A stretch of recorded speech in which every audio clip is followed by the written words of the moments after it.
Welcome back to another episode of the culthouse.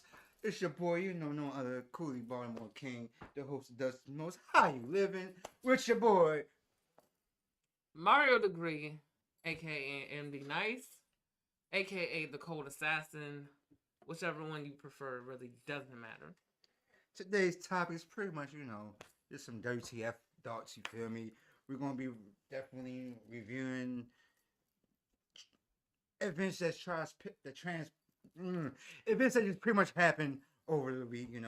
Dirty Monday Night Raw and Smackdown, amongst other events that's been happening on the low that we gotta make sure we stay in tune and know. So how y'all feeling, folks? Let's get it on. So Monday Night Raw. Monday Night Raw was pretty interesting. I have to say, like, the whole show itself was just a little exciting. I mean, you had Cody Rhodes, answering back to The Rock, and just trying to tell him, man, look, I ain't scared of you. I'm just going to do you in. We're gonna get it said and done. It's gonna be me and Roman. I'm gonna knock your cousin out the park.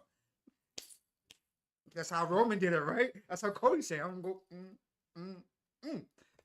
But yeah, what's your input? I feel like Cody, being as fresh as Cody works his ass off for this, right? Because him leaving the company, having to come back to the company after building his name and his legacy, because we remember what happened with the whole Stardust thing. So he went somewhere else, reinvented himself, and proved that he is the best thing literally on the market right now. So the fact that he even is acknowledging The Rock himself is crazy itself. Right. I mean, so how you feel about the outcome of Monday Night Raw? The outcome overall, I feel like it was definitely interesting. It was okay. I feel like it probably wasn't the worst show, but it wasn't the greatest show either. Right. Like it was decent for what it was, and so especially with Jimmy and the fact that calling out his brother again, and He went that 1-on-1. Bringing up the bloodline, Little bro want to kick big bro ass. And it was going to happen. I feel like it was long overdue, because they've been tagging every time for real, and every other WrestleMania when they had matches, they were always in tag matches. Mm-hmm. So this would be interesting, the whole brother versus brother thing, like your Owen and Brett, or your Jeff and Matt's, like, interesting. I don't know who's gonna win, but I have a strong feeling. I feel like Jimmy is going to take it at WrestleMania. I got beg to differ. I give it 100% all the way down to Jey Uso, my man, main event, the right hand man, Jey Uso. Yeah. I'm saying, like, that man, he overcame all the obstacles. You know what I'm saying, like, I feel as though, the reason it's kind of messed up, because All right, the way he really shined for real was when Jimmy got injured. You know what I'm saying? That took away, you know, the that brotherhood relationship. You feel me? Away a bit because now it was just Jay all alone, and then now Jay got that push, and he made himself the way he is now, Mr. Main Event. Like forget about Shawn Michaels. Shawn Michaels passed the man torch. You're a Main Event Jay Uso now. I mean, I don't know if we can ever take away that title away from Michaels. Michaels is gonna Michaels. Like, you know, he's Mr. Showstopper, you know, Mr. Main Event for a reason. I'm just saying, Mr. WrestleMania. It's not taking away that legacy. It's about Shawn passing it down, and Jay is actually carrying it and doing it. Heck, he's on that margin line of ready to do it better than Shawn. Like I can see it now. This year's WrestleMania, Jay is going to be the new showstopper. I mean, then again, Jay the new show stealer. I mean, then again, Jay does do the super kick. So I mean, yeah, like I can see it. I'm saying, I don't know about being better than Shawn, but I definitely see it. Like they gonna put on a show. Him and Jimmy is gonna put on a show for the ages that are gonna be talked about for a long time after this WrestleMania is over. And as far as Cody goes, like I feel like, do you feel like he's gonna win at WrestleMania? Yes, Cody is gonna win WrestleMania. Roman has already surpassed a lot of legends. Hell, he surpassed Hulk Hogan. Like he's literally had the title for 4 years. Like he literally passed Hulk Hogan, and his time is done. He as a champ, his time is done. He already heck if people can actually go back, I want to say 2 maybe 3 years ago. Matter of fact, yeah, actually legitly 3 years ago. This man said this out of his mouth. He's gonna carry the title, hold down the company for 3 years. When he's done, he's gonna pack up and leave. And the time is up. He didn't put his 3 years in. You know he's great. He's great. Go back to Hollywood. He's great. Go make that Hollywood shot, and then yeah. But Cody Rhodes is gonna beat Roman Reigns, all due to the simple fact that The Rock is gonna betray him. He's gonna turn his back on Roman. I feel like I see a turn coming. Like he's playing both sides right now, where it's like he wants Roman to feel like there's some loyalty there because they family at the end of the day, and he has to put on this heel for the moment and put up with Roman's bullshit. Like acknowledge me, but it's like as soon as WrestleMania comes, I feel like he turning. Like it's gonna be a complete switch around because it's The Rock. Like The Rock really. What's up? It's The Rock. The Rock. No, that's not me. That's either you or his. Nope. One of y'all forgot to put your phones on dildo mode. Sounds like it's you then. Mine ain't going off. Mine's literally on side. First thing I did before I hit the button. Beautiful. I'm saying, as far as Raw goes, I like that one segment with Maxine Dupree and Candace. That segment was awesome because it hit. Yes, sir. So before we get into that, because I have a question about the whole Maxine and Candace thing. Okay. But I want to bring something up about Jimmy J. Uh-huh. Do y'all remember when they were pushing Jimmy as the true single star? Yep. Yep. And now we got things going to where they're going right now. Mm-hmm. Both sides. Do you think they might still put Jimmy over because they, at the end of the day, they've always truly believed Jimmy to be the single star between the two, right? And that's what I'm saying. And Like, even though I think Jay has proved that he's much better at the singles than Jimmy is, do you think they might still put Jimmy over as opposed to putting Jay over? I feel like Jimmy takes it for real. Like that's just my general opinion. Like I feel like they're gonna give it to Jimmy, but then they gonna keep the feud going because I feel like it's not done after WrestleMania. Like they're gonna keep it going. My opinion is simple. This no, because if they was to give it to Jimmy, it kind of do put a damage on Jay at this moment because Jay is on a push and he's on a hot run right now. I feel that. And for Jay to actually lose at WrestleMania to Jimmy, it's going to hurt him. It's going to really hurt his morale a whole lot than what people may think it won't. But it definitely will, only because he just came off a lost battle that he almost won against Gunther. Or Gunther. You feel me? And then turn around, you got Jimmy being the cause of this loss. It's like you gotta work that out because you can't have him lose to Jimmy and then at WrestleMania coming off a big IC loss. You need him that morale still be hot. But I will say Jay should win WrestleMania. Then Jimmy should win at SummerSlam.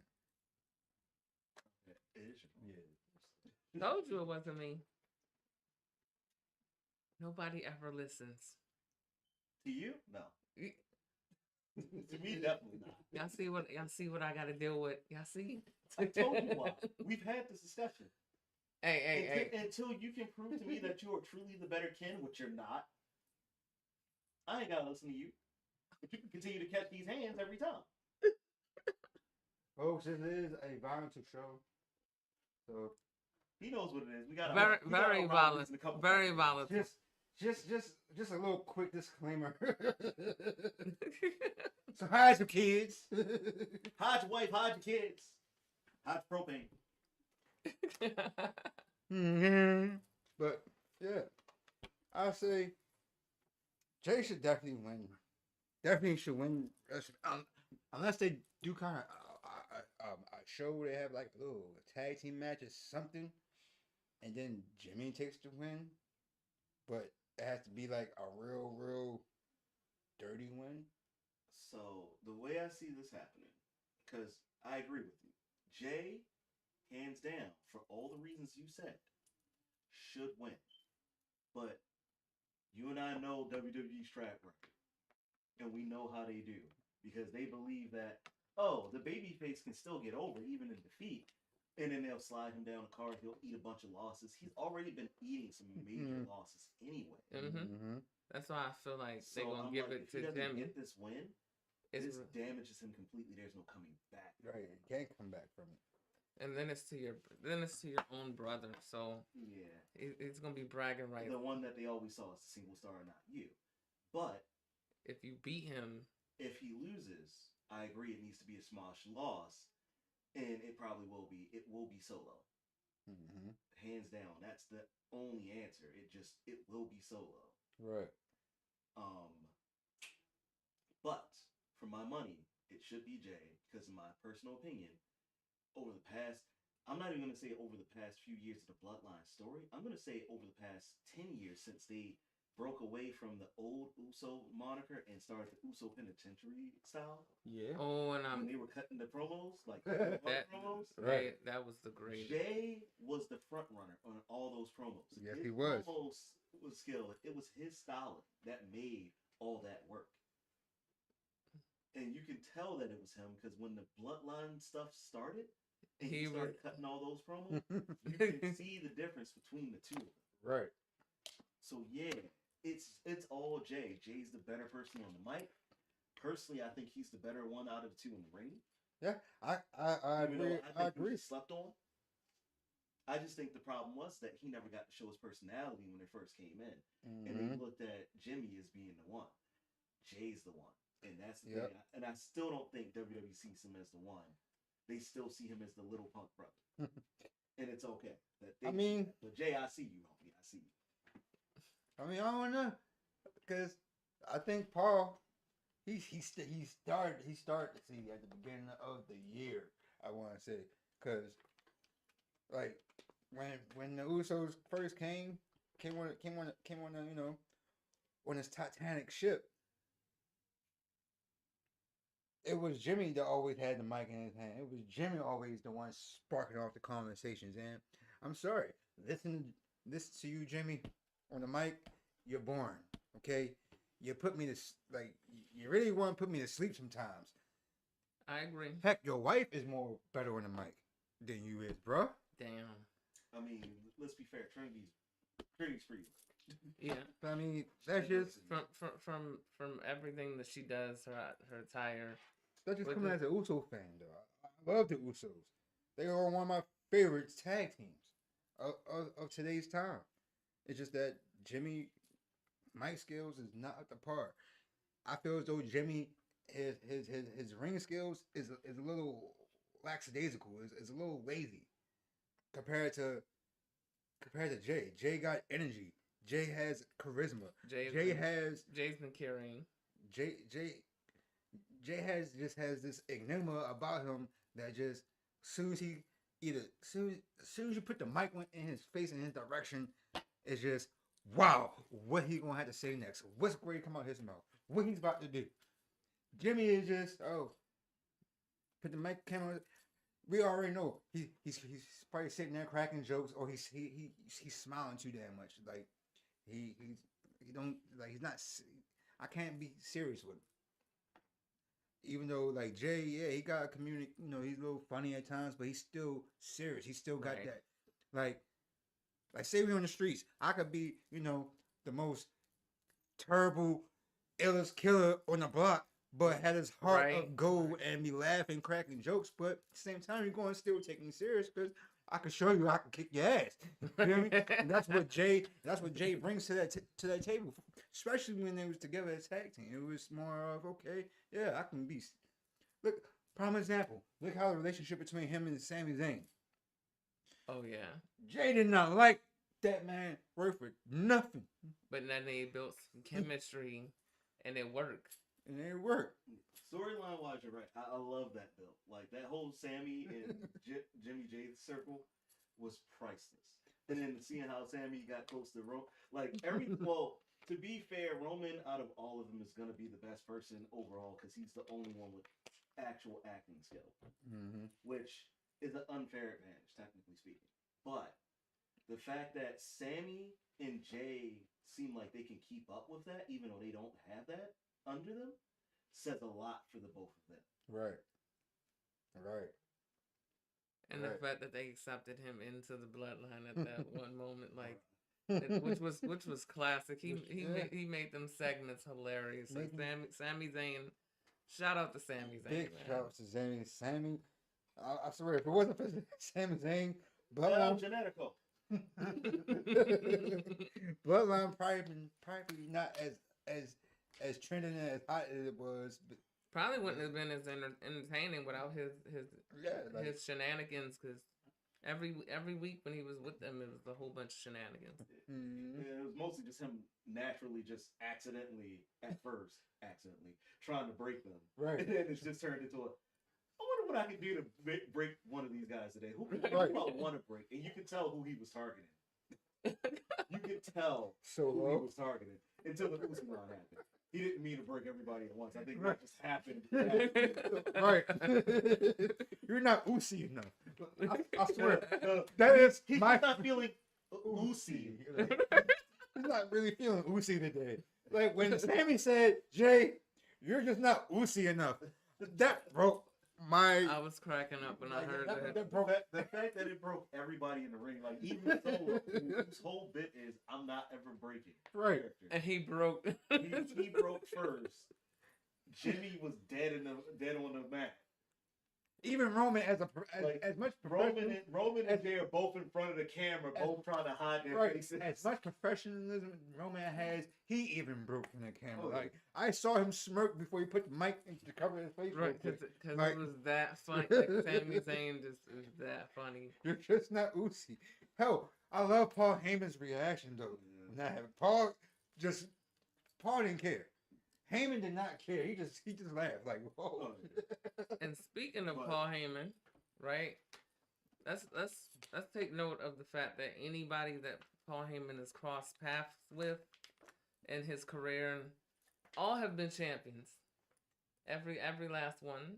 Austin, need like let's see, Austin, him, Brian Pillman was a tag team. Like it was the tag team champions in WCW. It went, let's see, Brock Lesnar, right? The Highwood Blondes. Brock Lesnar, goated out as he was for real. Young Brock Lesnar, Right. won his first championship before Orton broke the record of being the youngest champion ever. Like Brock Lesnar was the guy, and then he, of course, he helped like manage with Kurt Angle, true champion, true Olympic, the only Olympic gold medalist ever to wrestle in a professional ring outside of his amateur background. Wait. That matters. Apparently, Gable Stevenson doesn't matter at this point. It sounds like he's getting dropped. Bro, He's a waste. They just wasted him. They really wasted the talent of Gable for real. Like they should have really made him Kurt Angle's adopted, like his son or something. Ron Gableson. Oh, Ron Gableson. Oh, okay. No, Gable Stevenson. That's the guy who they hired in, brought in on the new training program that never made it to the main roster. Oh shit! They had one Olympics, and they and got signed right. He got signed. He's in developmental. He had a match against Corbin. Apparently, the match was so dog shit that they took him off at NXT and put him right back in the performance center to keep training. But it doesn't sound like he's improving at all. They even put him in when was still around that bare knuckle joint. You know what I'm talking about? Yeah. Fight Underground. Raw Underground. Yeah, Raw Underground, man. That the Shane McMahon nonsense. Yeah, that Shane. I don't know what you were smoking. Okay, to be fair, it wasn't a terrible idea. It's just like with most ideas that are like, it sounds interesting, it could be good. And the execution was poor. Yeah, it was just Shane, you should have just waited until the whole deal of TKO already finalized, went through, and you talked to what's his name, Dan White. I just feel like with some Dan White, right? Like, cause talking to Dan and White would have helped and made Raw Underground a way better than what it is, because you can't just be somebody who just know there's just no entertainment, there's just no wrestling entertainment, and then you try to start this bare knuckle fight underground jump off, and still try to have it be scripted, like an entertainment show. That's one thing way you could have went. You know, the other way you could have went, because at the time he was still there before he left to go to AEW. You could have just talked to William Regal. Regal's the guy. He would have made it work, but no, it's like you want to like you have a professional bare knuckle champion right there in your company. Why wouldn't you talk? Right, and plus at the end of the day, as an athlete, I'm a fighter, so and when it comes to that realm of the world, it's very disrespectful to do something like that, and still have it be scripted. No, if you're going to do a fight underground, Raw Underground, bare knuckle type of event, then you don't have it be scripted. You treat it like UFC. You're going to have to take that storyline, scripted roles out of the margin line. Now you're intercrossing in a line in the realm of the world to where as though people won't really gonna like it because it's fighting. It's real fighting, and at the same time, it helps wrestlers out because some of these wrestlers don't have no kind of background. All their backgrounds are just pretty much made up. Half these wrestlers' backgrounds are made up. There's really a small amount of wrestlers who actually got qualifications as UFC prize fighters, boxing prize fighters, and that's high school championships, or college or Olympic wrestlers. You feel me? You have more wrestlers that has acrobatics, gymnastic background and acting background than you do that of actual fighters. and that's why I miss Wade Barrett, because Wade Barrett legitimately was like that, like with the bare knuckle scene, like knocking people out for real, like really. And you can see it. You can see it in the way he was wrestling, his style. Like he literally was physically dominant. So like when they did the King Barrett thing, which was great at the time, and I wish WWE would have fully executed with that and like made it work for real. Instead, like always, they drop the ball on something when it's really good, and just completely ruined it for everyone. Like it was like, bro, Wade Barrett is over. Like, why do y'all have to kill it? Like, same thing like when the whole Rusev Day and stuff happened. Like, he got over with the crowd without y'all having to help do it. He got himself over. And the fact that everybody was in the arena chanting Rusev Day, Rusev Day, we want our Rusev Day t-shirts. Like, he was outselling John Cena with the merchandise at a certain point. And what happened? WWE had to kill it and basically was like, nope, we not doing this. Aiden English, we not feeling it. No, we gonna get rid of it. And just Now look at it. That's only because Your talent went to other places and did better without having to be under the WWE microscope. I mean, you can't really blame just WWE itself. You have to blame the main problem that was the problem. Now that poison is gone.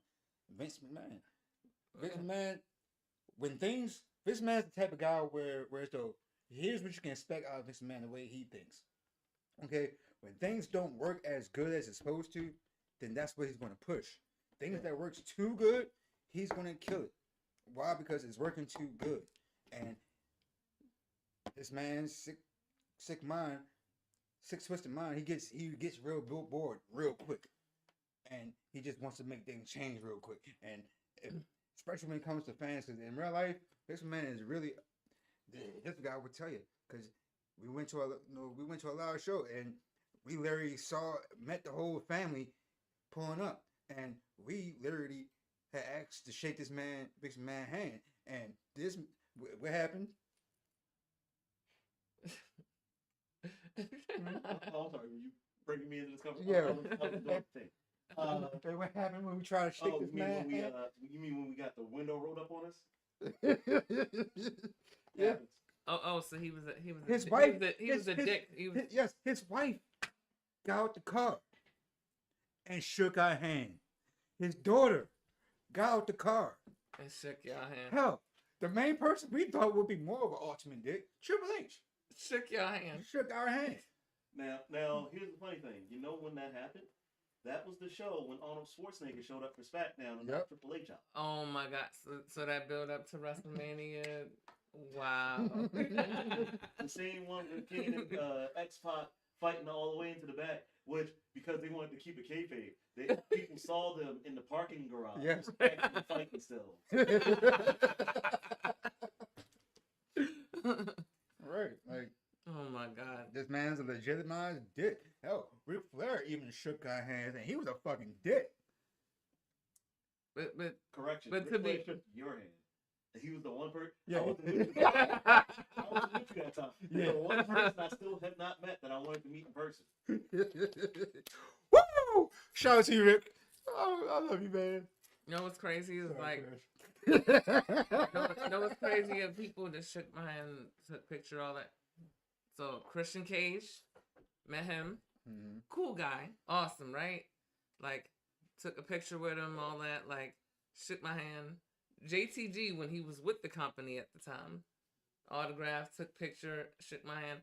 Now, the pictures, I don't still have, I mean, they on Facebook probably because they old, like 2010. But, like, I had saved the autograph to this day, but I was just like, that right there is cool. Like, when the person is not, like, completely a dick, like, when they're just not trying to be, but you can tell that the person is literally like that all the time. Oh, yeah. Like, cause I done heard some stories where certain wrestlers is like legit, like a dick in person, like when they got to do autograph signings or whatever, like, and they'll literally be a dick to the fans just because, like, oh, I don't feel right today, or I got an attitude, so I'm gonna take my frustration out on you because my day is fucked up or my personal issues is fucked up, but you're here for this autograph signing. The fans didn't do anything to you, so why is it their fault because you had a fucked up day? Right. It's like, oh yeah. By the way, thank you, Trish, because I still remember this moment of my life. Seeing you in person, you gave me a kiss on the cheek. That's a moment that I would never, ever forget. Oh yeah, thank you too, Mickey James, because you also gave me a kiss too on the cheek. And I met you twice. WWE, we were battling against Trish Stratus, and also in TNA. So thank you, my love. Sting, you're awesome. Oh yeah, Sting, I gotta give you your roses. You know why you understand why you're still standing and breathing. Sting, man, you're an awesome guy. You're one of my favorite and greatest wrestlers of all time. You know what I'm saying? You left a legacy of a lifetime that no one can never duplicate. No one can never change. No one can never take it away from you. Like, Doug, big ups. I'm proud of your legacy. I'm grateful for you very much. Thank you. And I just can't wait to just keep watching all your greatest moments on Rewind. Because, Doug, I saw the clip of that match, that tag team match for you and Derby. Doug, you dove off the top of that platform, Doug. Doug, you were crazy. Thank you, Sting, for that moment. Yes, it was a moment of a long time because I never dreamt of seeing you doing moves like that ever in my life, and then you made it happen. So thank you. Much love to you, Sting, and enjoy your retirement. And definitely enjoy that retirement. And speaking of I hope one day that you see this, that you hear this up, and we can set a interview up, and we can actually have some dialogue. Because I have millions of questions. I'm looking for your mentorship when it comes to the game because, Doug, you made an empire of it. You're like the emperor in my world when it comes to this. No one can do it like you. Not even Hulk Hogan. So speaking of Sting, right? Because Sting did influence a lot of people. He gave us a lot of memories. Like I'm pretty sure, like Jeff Hardy when he fought him, which embarrassing. Those two matches. Jeff, that was embarrassing. I understand, but so embarrassing. Those two matches he lost, which was like, I understand the first time he didn't see that coming. Like they sprung him like, all right, you fighting Sting, like, and then he lost, whatever, like lose the title. But then when you have your rematch and completely came through fucked up, like literally had to get helped out, like it was a bad look, like a bad look for real. And it's like Sting being him and understanding like he went through that before, being addicted to painkillers and stuff like that. So he sympathized with Jeff. He wished the match could have been better. Kind of like how that Starrcade finish could have been better against Hogan because they fucked that up. Completely fucked that up. Even Sting himself was like, yeah, they dropped the ball with that shit. That whole build up just fucking crashed afterwards. Right. Because it's like, you mess up one pinfall situation where Hogan is really supposed to keep the title. He's supposed to look strong in this shit. Y'all fucked it up. Put the title on Sting, which is like, the damage is done now. He's champion because you fucked up a pinfall. It was supposed to be a quick pin. Hogan was supposed to win that and keep the title, and NWO was supposed to reign supreme and Sting get his rematch or whatever, and then finally take the title. Nah. We're going to give it to him in Starrcade now. We fucked up. Like, to this day, it's like you can't redo that over. Because it's damage is done. Sting literally after AEW, and it's like, Darby Allin is probably his best tag team partner ever because they went out undefeated. Sorry, Warrior. Luger is you've been surpassed, buddy. I'm sorry. Yes. Like Darby Allin is the guy. Like they literally went out undefeated on all aspects, singles competition, and literally like tag team competition. Like nobody beat them ever. And shout out to the Young Bucks who gave them a hell of a show, even though it was set up for them not to win, but you get to go against Sting in his last match. A lot of people can't say that they get to fight Sting in his last match with the company or whatever in wrestling, period. Mm-hmm. And so, and the fact that his sons was involved, they were dressed up as the Wolfpack Sting, the bleach blonde Sting, like it was perfect. And then it's like that just shows you how big Sting's career was. Because his different layers and variations of Sting, like this man has evolved. Like you could say, like Jericho evolved, a Taker evolved, even a Shawn Michaels has evolved. Kurt Angle, who went through many changes of his career, has evolved. Like whether it be mentally, physically, spiritually, whatever. But Sting has evolved. Mm-hmm. To go from that many versions of yourself, like over the years, from like, and Tony Schiavone was there with you the entire ride, which is crazy. Like Tony Schiavone, who followed you your entire career, the fact that y'all are on TNT again, let's make that clear, right? Number one home. First and then y'all literally finish out on TNT where he can say it's Sting, like he gets to say it for the last time. It's Sting, right? It's Sting. It's crazy. Then on top of that, not only was it that, it's the fact that it's like you and Darby Allin went through fucking hell. Y'all went through a war with the Young Bucks in that match, literally crashing through real glass. Let's point that out. Real glass. Crimea River. like it was just perfectly done. Like everything. Darby Allin, God, like rest your soul for that take. Like I hope the stitches, bro. I know the stitches was worth it, bro. But goddamn, that swanton in the table, bro, and the way that the Young Bucks did it, and we knew what they was going with when they did that. Because once we realized what they were doing, say, oh, it's a play out of Kevin Owens and Sami Zayn's like book with the whole Hell in a Cell. Like, oh, just move him out, like move him out of the way. And Darby Allin ate that. He ate that bump for real. Like literally ate that bump for real. Bleeding. You see the blood like spewing out. I'm like, God damn, I feel bad for. And then he didn't move for like a good 10 minutes. And I'm like, I hope he okay, bro. I hope he don't die outside the ring. So now Sting got to fight both. Like, you know, Matt and Nick, like he got to fight both of them by himself. Literally taking all these bumps, gets bumped right into the glass in the corner. Estat gets up like none of this shit even happened because it's fucking Sting and he's Super Saiyan. He's fucking Goku. Like, you know, like Sting gets up, beat their asses, whatever. Darby comes up like after the fact later on, helps get involved like to where they get the win. And then, like, you hear Darby at the end of it for real, like, yeah, I'm going to go check into the hospital, bro. Like, Sting, like, yeah, just text me and let me know how the stitches going.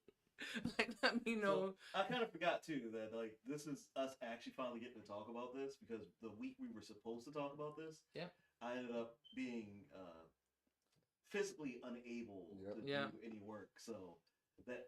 I do apologize if you guys think that this is kind of out of left field, but we are like 2 weeks removed from what our original recording schedule was supposed to be, or live stream schedule was supposed to be, which is mostly my fault. So if you guys wondering why we're talking about Sting in his retirement match now, this is why.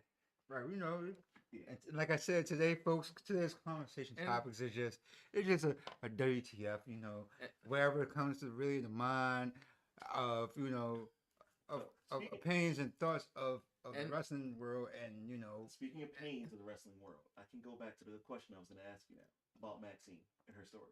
I was trying to get to that too, until we got deflected as always. But okay, question. And MD, feel free to answer on this too if you have an opinion. Okay. Do we think the storyline is either a little too a little too shoot? I'm. Because I feel like I they're feel. trying to channel Candice LeRae as the opinion of certain people in the back. I feel like I see. I feel that. I really feel like somebody is putting something in her ear and making her say it, like, and it's coming off, like. Well, I really feel well. It's an opinion. You know what I'm saying? I'm speculating on this, but it's not really speculation because it is word that got out that half the females in that locker room really don't respect nor like Maxine because they feel as though she don't belong, which is sad to me because it's like at the end of the day, ladies, talking to y'all, all the ladies inside the dirty locker room. You know what I'm saying? There was once a time where y'all all was there in that one point in time. I am a real hardcore fan. You know what I'm saying? And I'm really a real hardcore fan when it comes to the women's division. I follow and watch the women's division a lot more than I do with the guys because I have a lot of expectations over y'all. I want to see y'all prosper. I want to see y'all more successful and more bigger and better than the men. Ironically, I'm saying, right? So all y'all ladies were there at one point in time. Y'all didn't come out just shooting diamond golds out your wolfback holes. You know what I'm saying? Y'all didn't shit out golden bricks when y'all first stepped into this business. So for y'all to just wanna come out here and just open your mouths and just say, "Oh, Maxine don't belong here. Oh, she's not any good. She sucks. This and that and third. Why she's here? She won't have no purpose. She just got thrown into the wolves." Guess what? Y'all always got thrown into the wolves. Y'all never really had a proper background of setting up a preparations until Paul got in control of things. All right, so dial back with that woman, cause Maxine, honey, I don't care, because there's fans out here too that says you suck. You know what I'm saying? But I'm not one of them.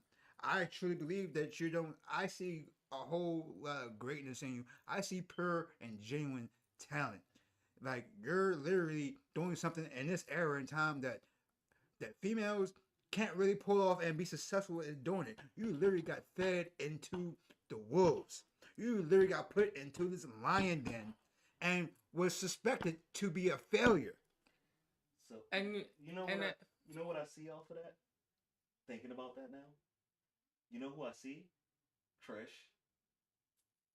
You know who else I see? Yeah. Mickey James. You know who else I also see? Victoria. Yep. Jacqueline. Molly. Yeah, that's true. Molly Holly. And you know what? The list will go on. Tori. I don't see Molly because Molly was actually She very well trained I when mean, she came into WWE. but I'm saying on a certain level, like. Oh, okay.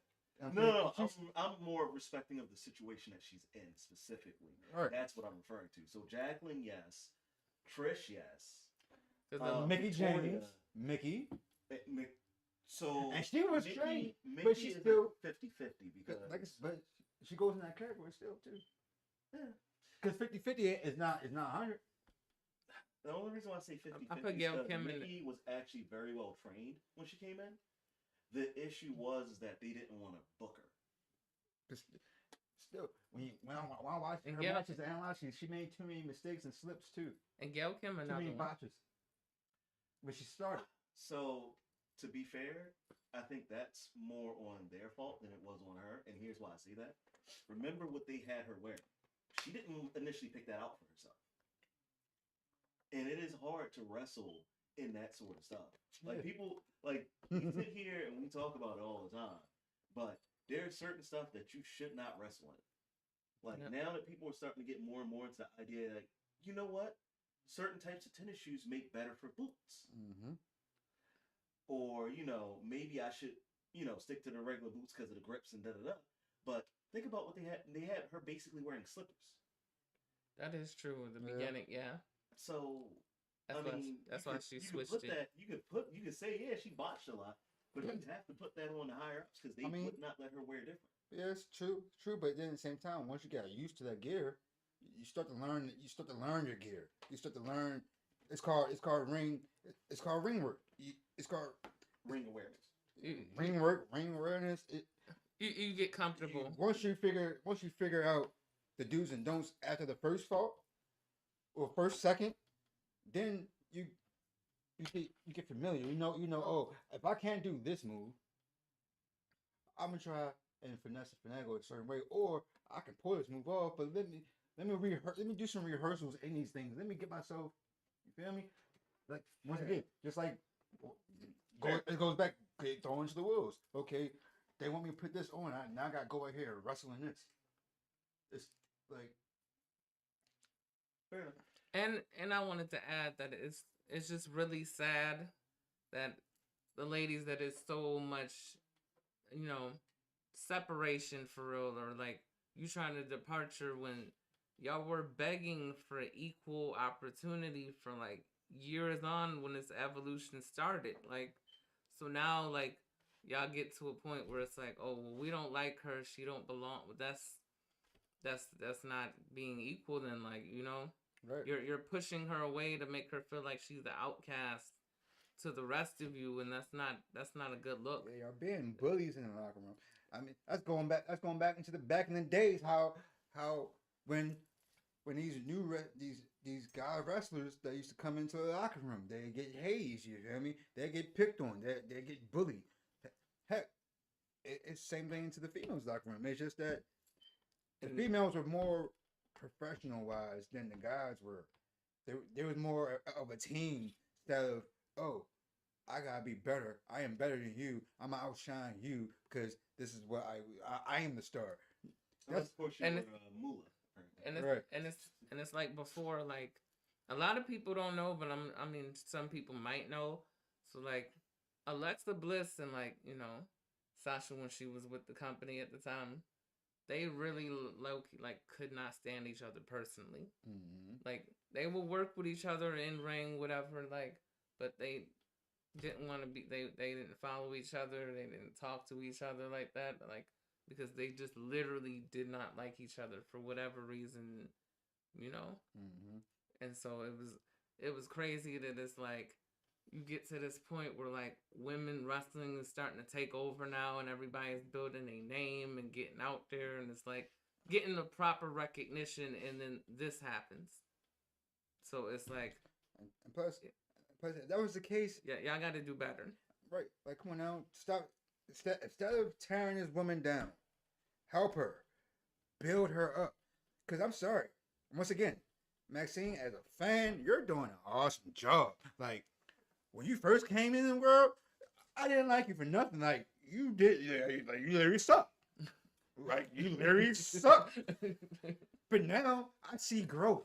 I see the aspirations. I see the drive. I see the grind. I see the hustle that you putting in. Like, I feel as though, thank you, Triple H. She's been busting her ass off. Thank you, Mr. Paul, for even giving her that chance, opportunity to link her up with Chad Gable and them, because I think that was the best, the ultimate best thing that could ever have done, because you made her, you helped her become a better competitor, a better wrestler than she was a long time ago. Hell, I can even give it credit, dude. The mic, her mic skill is still a little bit rusty, but it's even getting better. Heck, her little cameos in the back says it all. Like, she has that factor that no one don't really want to admit and want to accept, and she's only going to get better. Hell, this hate, that drive, the naysayers, it's only going to push her to do even bigger and better things, because she already said it. She's not leaving. She's not going nowhere. Her dream was to become a WWE superstar. Her dream was to be the best, and she's going to do it. Right. Now, I do have one more question on this subject, and then we'll move on. Why do you think they paired her with Candice and Indy? Specifically, because I think, really on the low, once again, it's just speculations.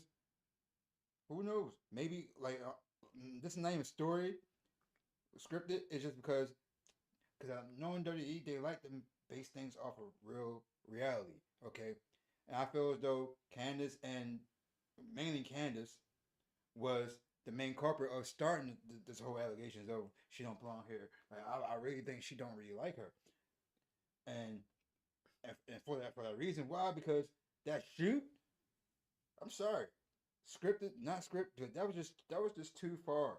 That was just too much.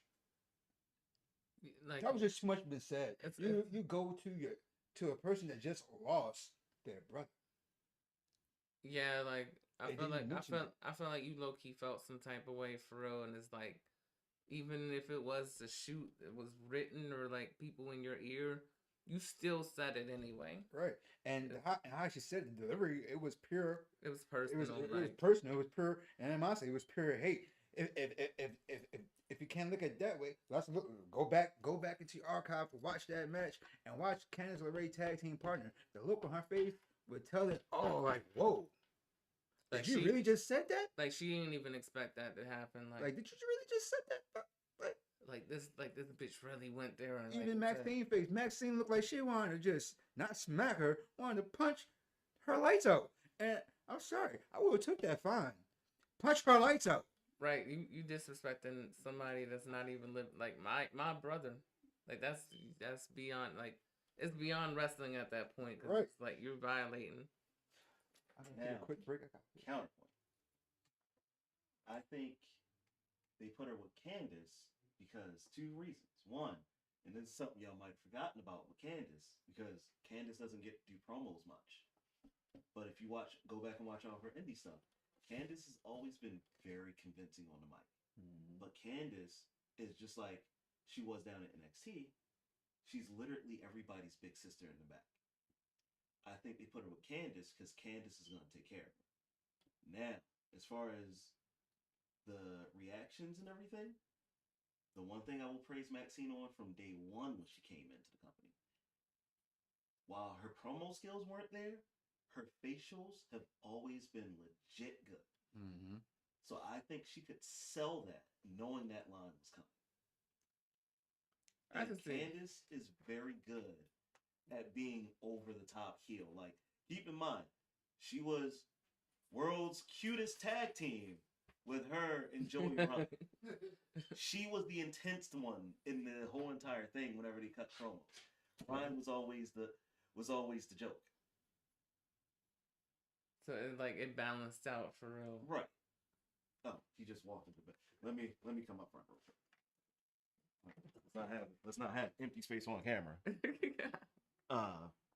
So like I think that, and granted, yes, that's a shock line, but we have to remember this is Triple H's creative now.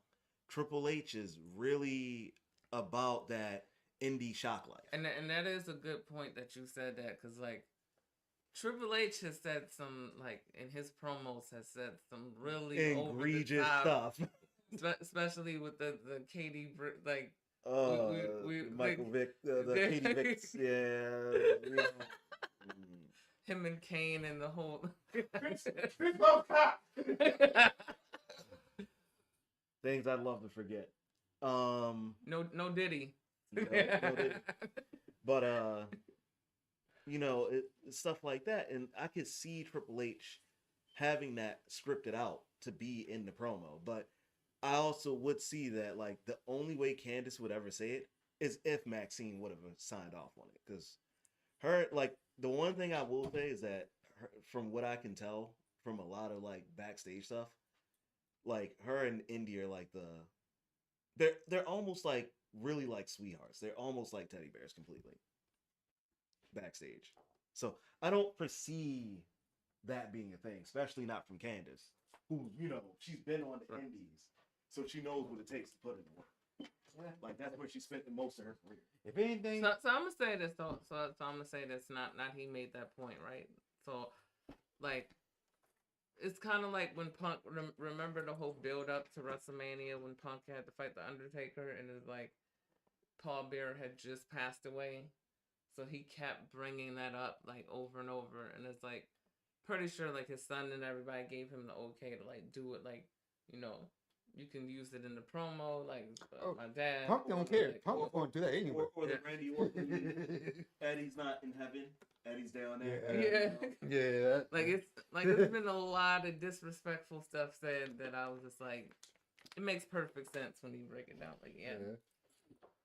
I mean, but I feel like she's probably honestly, I feel like that's the only reason why it's Candice and Indy, because Candice and Indy are always they're really safe hands to work with. They're always going to take care of whoever they're in the ring with, like always. These two have taken more injuries on the women's roster since they've come into WWE than the people they've been in the ring with, because they take better care of their opponents than they do of themselves. Me personally, I want personally speaking, a rightful person that I want to see take great care of Maxine. I would have to say at this point moment right now, would have to be Becky. It would have to be. Becky's gonna take care of everybody. Becky is literally what she's always said she was. I think they would be a good pair, or Charlotte. No. Charlotte gonna hurt somebody. Charlotte's not gonna take care of her. Like, I see Bailey and Becky taking care of Maxine for sure. I don't see Charlotte. Just because it's Charlotte. Just because it's Charlotte alone and her. The only way Charlotte takes care of her is if it is essentially her being Charlotte's second. That's the only way. Charlotte it'd be like another great example. It'd be like Ray Cool. Because at promo time, what's her name? Lay. Yeah. She. Let's do it. I'll tell you, pulling up. Who sucked the most, Maxine or Layla? Layla Mike's skills wasn't there. Like, I mean, Michelle. I'm fairly honest. That was around the time when I stopped watching shit. Michelle McCool was the one carrying in that group, so we gonna leave it at that. Like, she carried on the mic. So, like, I already knew Michelle McCool before I stopped watching. You already knew how decent Michelle McCool was in the ring. So, like, better Styles Clash than AJ's, but even AJ's admitted that, so it is what it is. Hey, stop taking. That's your problem. You're stealing people's moves. And on top of that, I feel like that was more redemption too for AJ to get some type of get his lick back when he fought Taker, because it's like you're married to the person that does my move the same but does it way better than me. So it's like it's more. It builds more to the story when I think about it now. Like, then him and Taker at WrestleMania fighting, and just the greatness of that match for real. I can't get on after her because she's a girl. Right. But I can definitely go after you for it. Right. I'll show you how to really do a Styles time. Man. And then just resort to the phenomenal forearm the entire time and the whole entire feud. And then we're just gonna bury you alive for real, you know. So how y'all feel about the Rock sing along? Sing along with the Rock segment.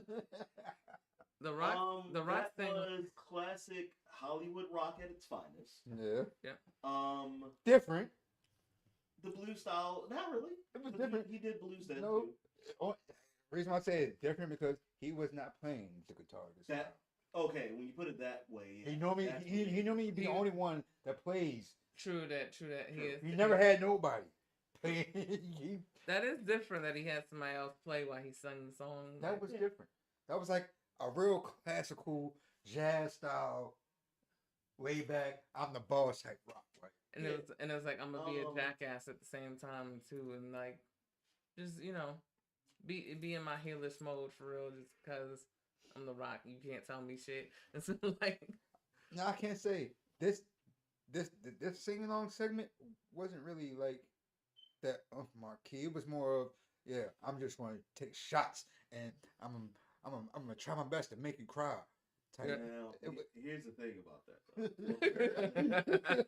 No, this is just more of report stuff. Right. That whole segment in itself. Mm-hmm. So apparently, there was some things raised, some flags raised when he did that segment. Oh yeah. First and foremost, just so you know, that segment actually went over time. So yeah, it did. Some matches got cut back. Yeah. More importantly, one of the women's matches got cut. Yes. Hard. Real hard. I forgot what the second, I forget which one it was too. The second thing to come out of that. So there's the edict for PG language. Apparently, is still in effect. Mm-hmm. But Rock apparently has control over everything for his promos because he's on the board. Right. He can okay his own stuff. Right. And he's allowed to get away with language that nobody else can. Exactly. So part of the sing along that he did was a shout out to some of the roster because some people on the roster raised a little bit of a stink about the promo from the week before about his language, right, and him being able to say stuff, but they can't say the stuff. So he took a shot at them. Right. That's the other flag that was raised. And 3, the particular shots that he took at the crowd apparently raised a bit of a flag. Not with the guys in the back, not with corporate, but with some of the partners in the company. Wow! Because of some of the stuff he said towards the fans. But I'm like, I didn't think anything he said was that bad. But I'm like, this is. But I'm like, have y'all? That's what I'm actually trying to remember. Like I can't remember the segment now. The lyrics to the segment. You talking about when you call them crackhead Karens and meth head Marys? I think that's probably. That's not that bad. But I'm like, this is typical Rock. Like, what do y'all expect? Like he's crackhead Karens and meth head. Like he hasn't called people fat in the crowd like plenty of time. Like the disrespectful stuff that The Rock has said before is like probably watered down compared to that now. But it's more watered down compared to any other wrestler that says off the line shit. Like you wouldn't have it any better way if The Rock didn't say the stuff he says, because I mean, you want him to be a heel. He's playing his role, so exactly. I'm like, and he's great at it. You can't penalize a man for being way too great.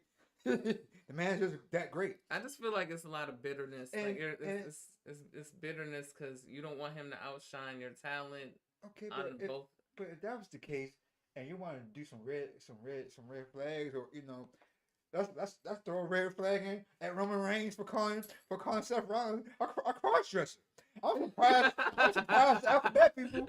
I'm surprised that community didn't even say anything. Y'all sat your ass there quiet. I took that on the chin like some. You know why? Because that meant that when they heard that line, instead of getting upset about it, they were like, "Oh, we can claim Seth Rollins as one of our own." I'm not trying to hear none of that pettiness. Everybody who says these certain words that has these platforms and crap. But you're right. Y'all want to quickly cancel their butts. But oh no, that not be WWE. And y'all scared, huh? And let's not forget the stuff. To be fair, that part of life doesn't really watch wrestling no way. And let's not. I mean, they have that Velveteen Dream. They have that one chick that's in AEW. That's not even a chick. Oh, you mean Nyla Rose? Yeah. Yeah. Beating on these poor females. And poor, you should be ashamed of yourself. And that's the funny thing is though. Be a female. Be a. I'm not trying to get canceled. Be you. Beat on these fools, on these dudes, and be champ. That's what I want to see. I want to see you beat on these fellas and become champ. Look, you know what I was going to say though? It's weird because Nyla Rose has actually been jobbing himself or herself to all the females anyway. So the argument you make is a little bit. And so the kids. So it apparently seems to be one of the more safer hands on the female half of the roster. So it's a moot point. It's a moot point, sadly. And let's not forget, since they want to be mad at The Rock for doing, let's not forget about the sing-along promos about John Cena that happened, where he said some really disrespectful shit about Cena. Okay, now wait. To be fair, you want to know why he will never get red flagged for those things back then? One, It was during the time when we all hated Cena. Yeah, It was absolutely. Attitude Era. Well, no, it was It was PG. It was PG at the PG time. Yeah. But it was the earlier half of PG, so they were still learning what they couldn't do. And Rock was. No, actually, it was 13. It was PG 13. Yeah, it's the same thing. Yeah, but it was. Yeah, So it still was get PG. away with the.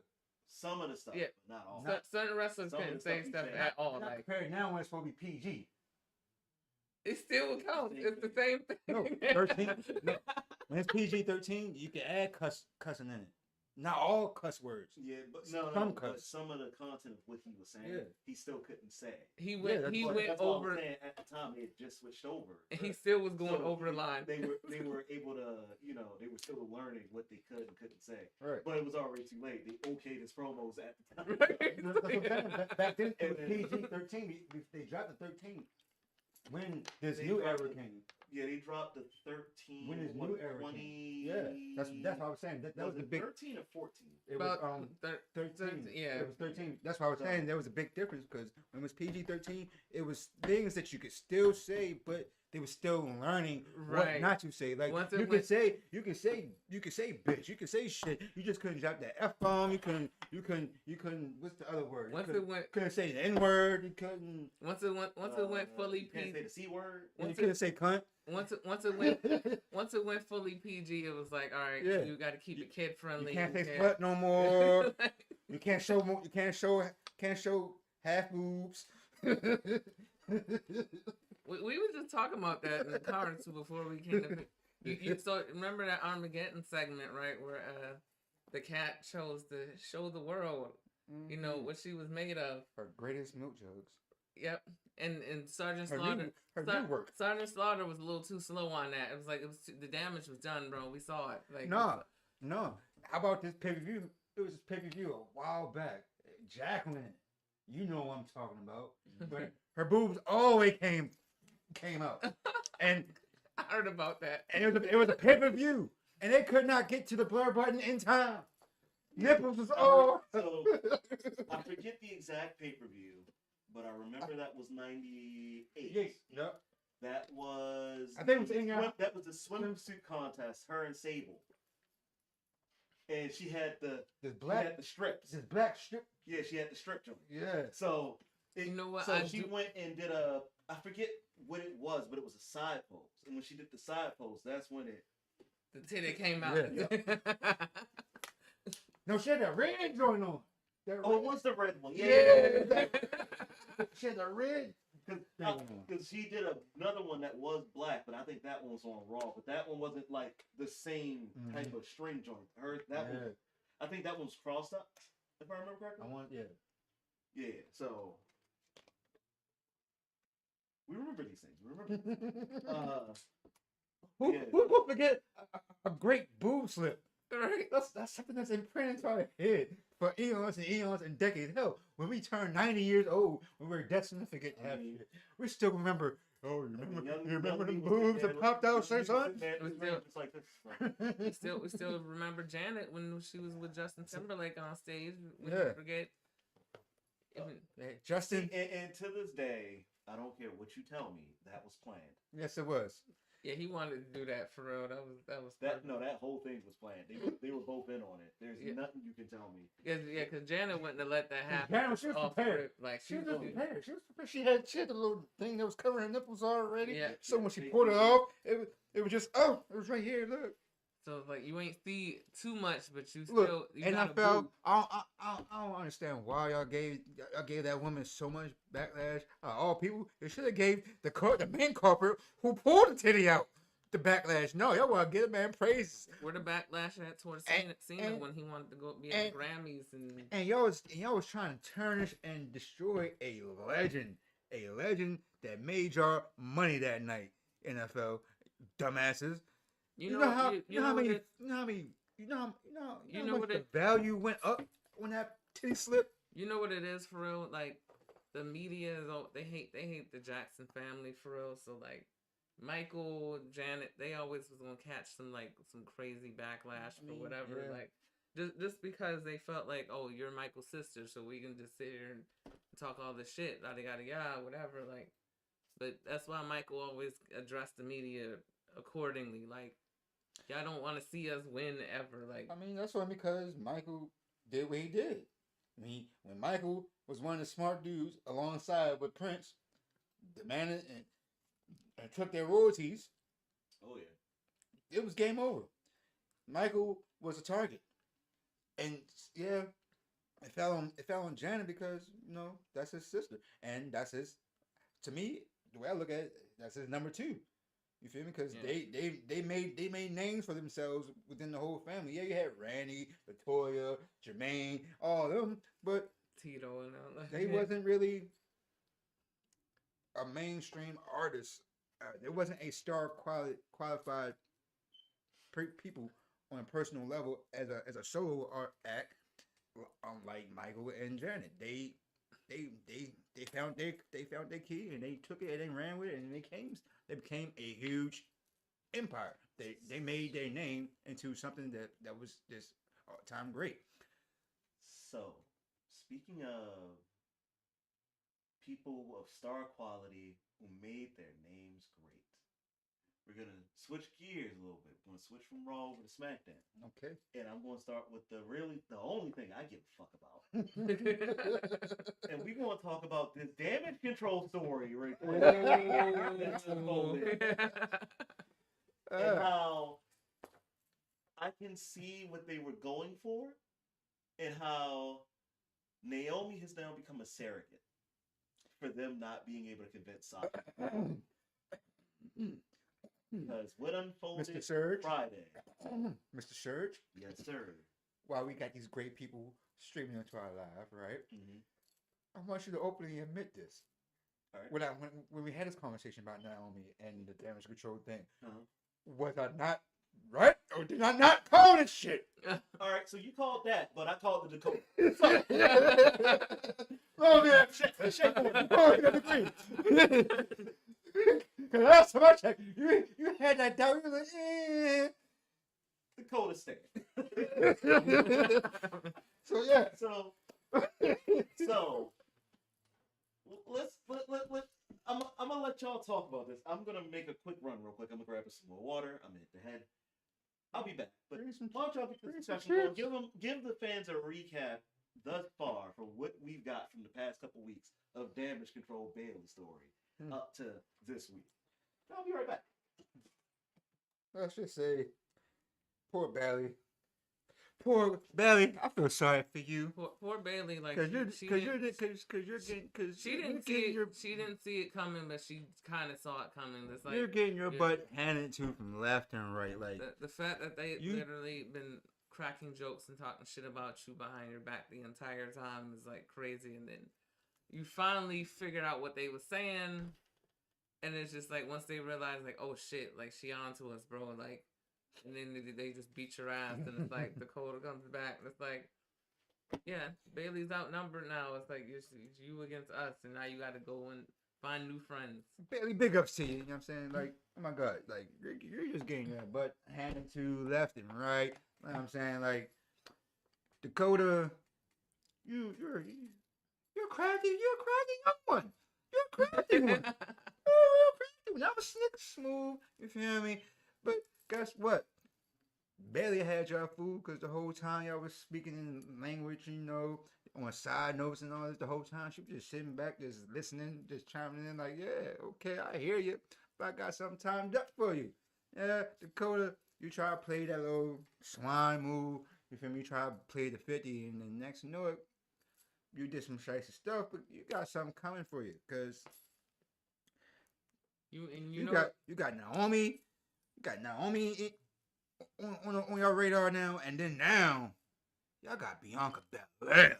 Oh yeah, y'all got Bianca Belair in your butts. You know what I'm saying? And it's not going to end well. Too good for you, Dakota. You're gonna need another knee brace for your leg, for the other leg, because that's gonna be gone. And you know what this reminds me of, right?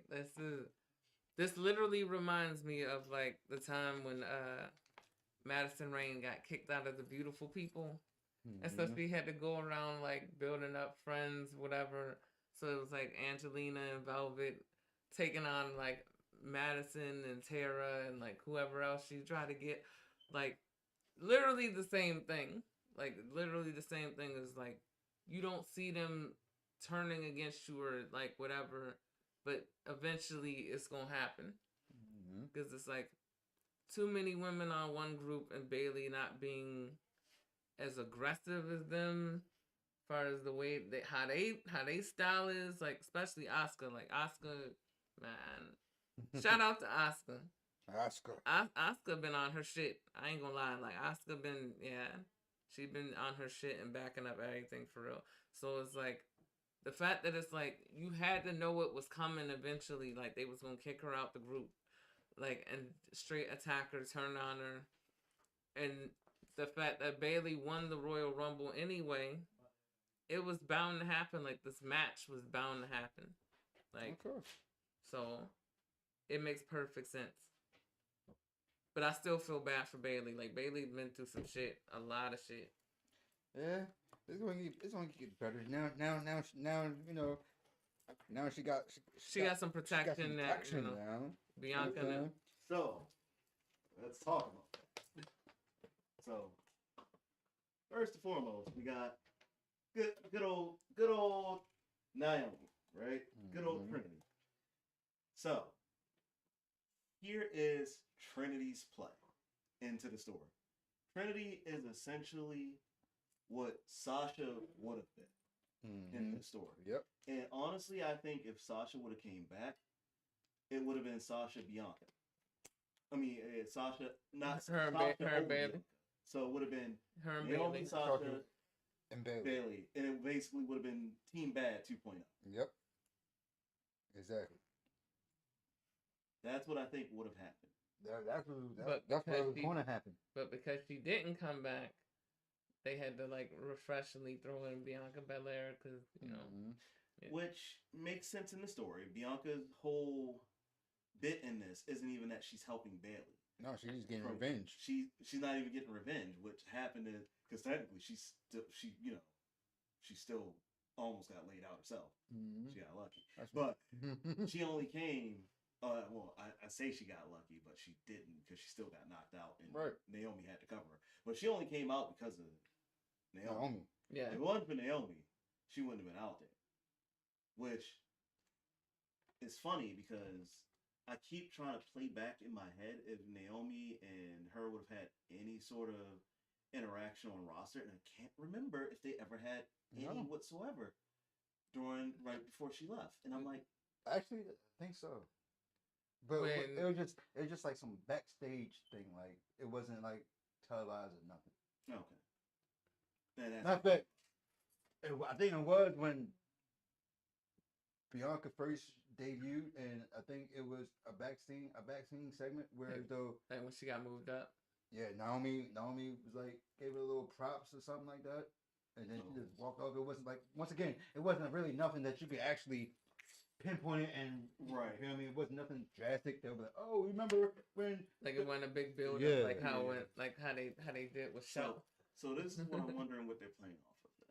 So because the whole Naomi Sasha dynamic happening the way it's happening, like I'm like, why is she even talking to her like that? Like like they know each other like that. And I'm wondering if they're playing it up off of one of two things, which is one, the little bit of time that Naomi spent down at NXT helping train some people, or two, from the stuff that they did behind scenes with like up, down, down, stuff like that. Right. You know, stuff that people would have to actually like truly follow to know what's right. Like, which I don't know. So it's just one of those things where it's like it's a weird combination in the first place. But if they find a way to tie it in together, it might still work out. But at least Bianca's character and her perception and her perspective, being what it is, has not changed. And that's good enough. Because for her to just randomly decide at the last minute after like the whole show, right? Nah, fuck you. You getting what you deserve. Get this ass whooping. Right. Take it like the man. Goddamn. Like to be like that all show, right? And then suddenly at the last minute, just be like, all right, fine. I'm gonna come save the day, like you know, like right. Like I'm it coming, wouldn't add Naomi. I'm up. coming, So Naomi. them having Bailey get beat down and taken out to then have Bianca get beat down and taken out later after Naomi got beat down and taken out in the middle of the match. Like that plays a hell of a lot better. Mm-hmm. And honestly, that form of storytelling is not your typical WWE storytelling. No. You know what that is? Generate. That's indie. That's ROH. That's Right. AEW. Yeah. That's MLW. That's Mm-hmm. GPW. That's Mhm. New Should I Japan. keep going, boys? Yeah, That's PEWA. Hey, that's AUW. AUW. DDT. No. DDT is different. DDT don't tell stories. DDT tells jokes that turn into stories. Yeah. But Oh, yeah. no, they're not good at it. The dreaded blow up doll that eats everyone at some point or another. A great story in itself. An amazing joke. Having the referee wrestle and referee at the same time. Like, oh, you mean Rick Knox? Having a match with a mysterious partner that's a ghost. Oh, no. You're wrestling yourself. No. The one reason why I love what's his name? Rich Right? Rollin Havoc, I love you for that. You're Yeah. awesome, Doug. Like, Doug, I remember when BEWA, when you had to wrestle yourself, that shit was so fucking hilarious, bro. Like, Bryce Brimsberg. That's his name. That's the referee I'm thinking of. Bryce Brimsberg did an Indies match where apparently it was supposed to be two invisible people wrestling. This man not only did everything by facial, completely amazing, but his selling of like when pins were happening and stuff, and he even found a way to make table break spots happen. oh man. And it was literally just him in the ring. There was no one else. Oh god. No one else. And that's the thing that make like when you see stuff like that on the indies, you hear that, right? You go, that's fucking stupid. But then you see it and And then you're it's like, like that's fucking genius. Oh, yeah. Another shout to another guy I wrestled with, Spider. and remember What up, that Spider? and remember that kind of happened before one time with remember the whole Michaels and God No, like, so I don't count that. oh because It was literally played up the way it was. It was a literal joke. yeah. And we all knew it was just Mike was in a handicap match. Yeah, pretty much, yeah. You don't remember the Michaels and God versus the McMahon? Oh, yeah. When they when they That try to nonsense. yeah. But Using his beliefs to, like as a form of How attack. about this, Michael? but that indie Me and my people versus you and your God. Yeah. almost verbatim. With the Vince Man voice. But You're fired. You know what? You son of a bitch. I'm not doing my impersonation this far from the mic. But what I was going to say is that indie genius and ingenuity made its way into the writing of this story and has made this story so much better than what it already was. Like, it was already... And I had a conversation with MD about this when we were in the car on the way to come get you. We had a conversation about this. Mm-hmm.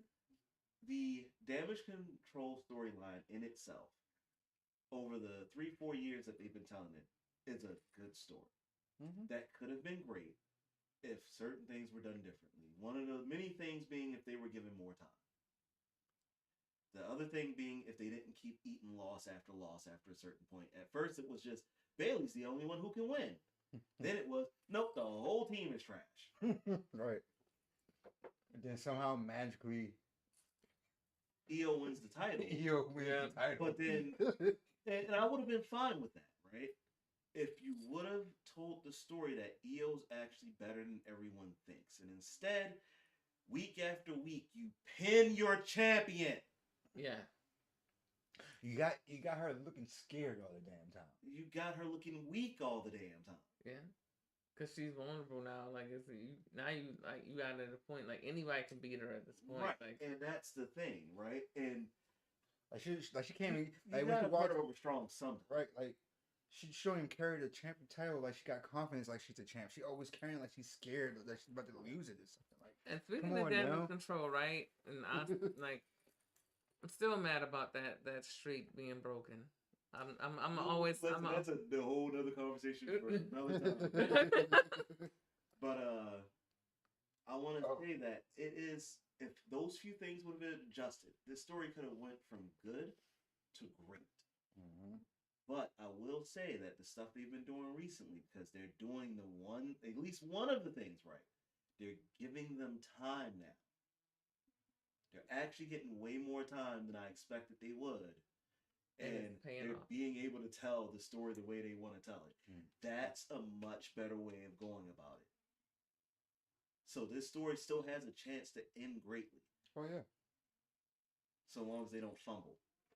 And by them, I mean creative. Yeah. Because Bailey and them have been given chicken shit the entire time and still somehow made fucking chicken salad out of it. And made something good happen out of bullshit. Right. So the ability of all these women involved in the story, I don't doubt, I don't question. I know they can come up with something good no matter what happens. But the ability for it to be beyond great is gone now. Sadly.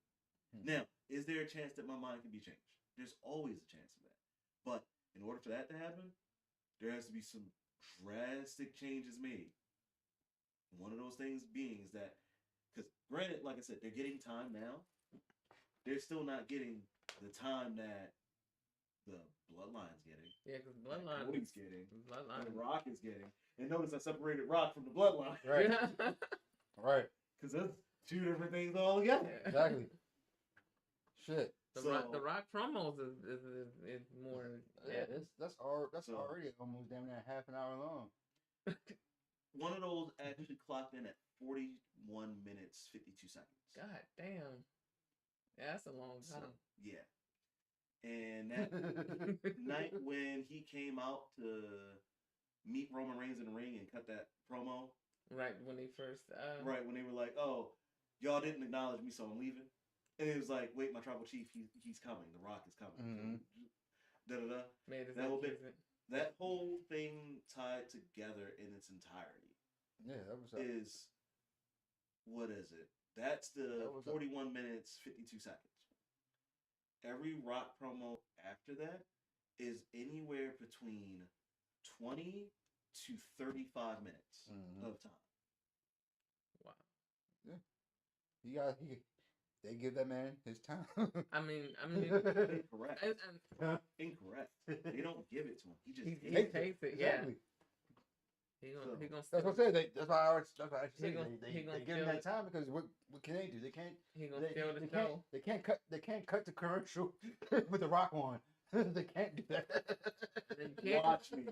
And then you can't cut his mic off. That'd be blasphemous. Like that'd be fucked up. Like, Watch they're cut his mic off mid promo and be like, watch me. Look, the backstage people are not like us. We have this certain thing in our system that just says we don't give a flying fuck who you are. You know what I'm saying? you can be the president of the United States of America, and I don't cut your damn mic off if you ain't talking common sense. Listen. I'm gonna show you how simple it is to do this in your control room. You ready? Let's go. See, watch this. Ready? Watch the camera. 3, 2, 1. And the camera goes black. You still got sound. Watch me bring it back. Mid promo.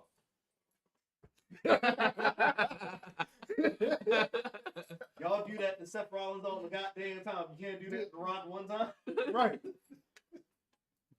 Heck, I can't even do it. Yeah. I did it to Punk with the pipe bomb. Cut his mic right off. Right. Like, and I still ain't stopped the man. Yeah, but to be fair, all that was planned, though. Yeah. Yeah. But it was effective at the time. Like it was all planned after the fact that when the first couple of times he would hit that mic, he was talking real. They caught the dancers off guard. They was like, "Oh, shit, Vince McMahon, God damn it, son of a bitch! I can't believe this." Wow! Oh! He was sitting there, and he was just like, Because this Triple H is probably salty, right? Vince, you're just gonna sit here and let him talk to you like that? He's talking directly to you right now. And Vince is like, yeah. Brought up Coke shit. brought up Cabana and all that. Like, Why you had to be like that? No, it's Vince. He's like, it's Coke. I remember him. I forgot. I'm gonna inject it with Did not fire him before. I'm gonna inject it with a lethal dose. That was actually probably more accurate. Did I fire him? I don't understand. Who's Coke Cabana? He's doing my kiss my ass club.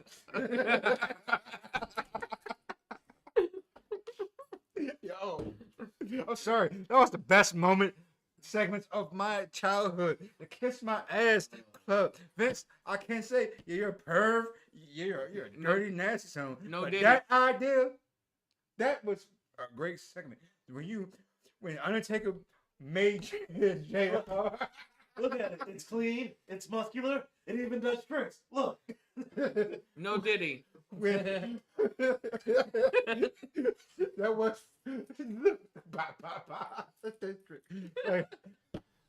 when Taker, sorry JR, but you made a big huge meme out this one. When Undertaker took that man, I'm gonna kill it.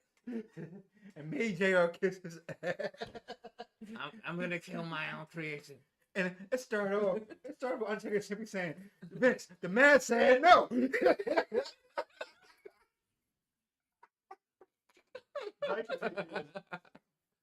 The most underrated Taker in all time. Oh man. For comedy. The American Badass. And the fact that he was a dick at the time, like he He was was a dick. That's why it was good comedy. It was comedy fucking Like, gold. it's crazy to hear people actually say that they didn't really like the American Badass version. I'm like, okay. I liked him. I still the Ministry Taker is still my favorite one. I like with next to Biker. So here's the thing, right? Biker Taker is split up into two versions, right? So you have Dead Man Inc. Right, and you have the Badass. The American Badass. Now, the American Badass is actually split up into two versions. It's the thing that people realize. Yeah. Don't realize. So you have the beginning one when he first comes back. You know, Kid Rock, all that. You know, still has his, you know. Then Keep Rolling comes He's out. here. Right. Then Fred Durst and them gave him the grip. Keep rolling. That fucking song was so good. Yeah. I don't know why they So good that because That was the better American Badass. so good that because Kid Rock.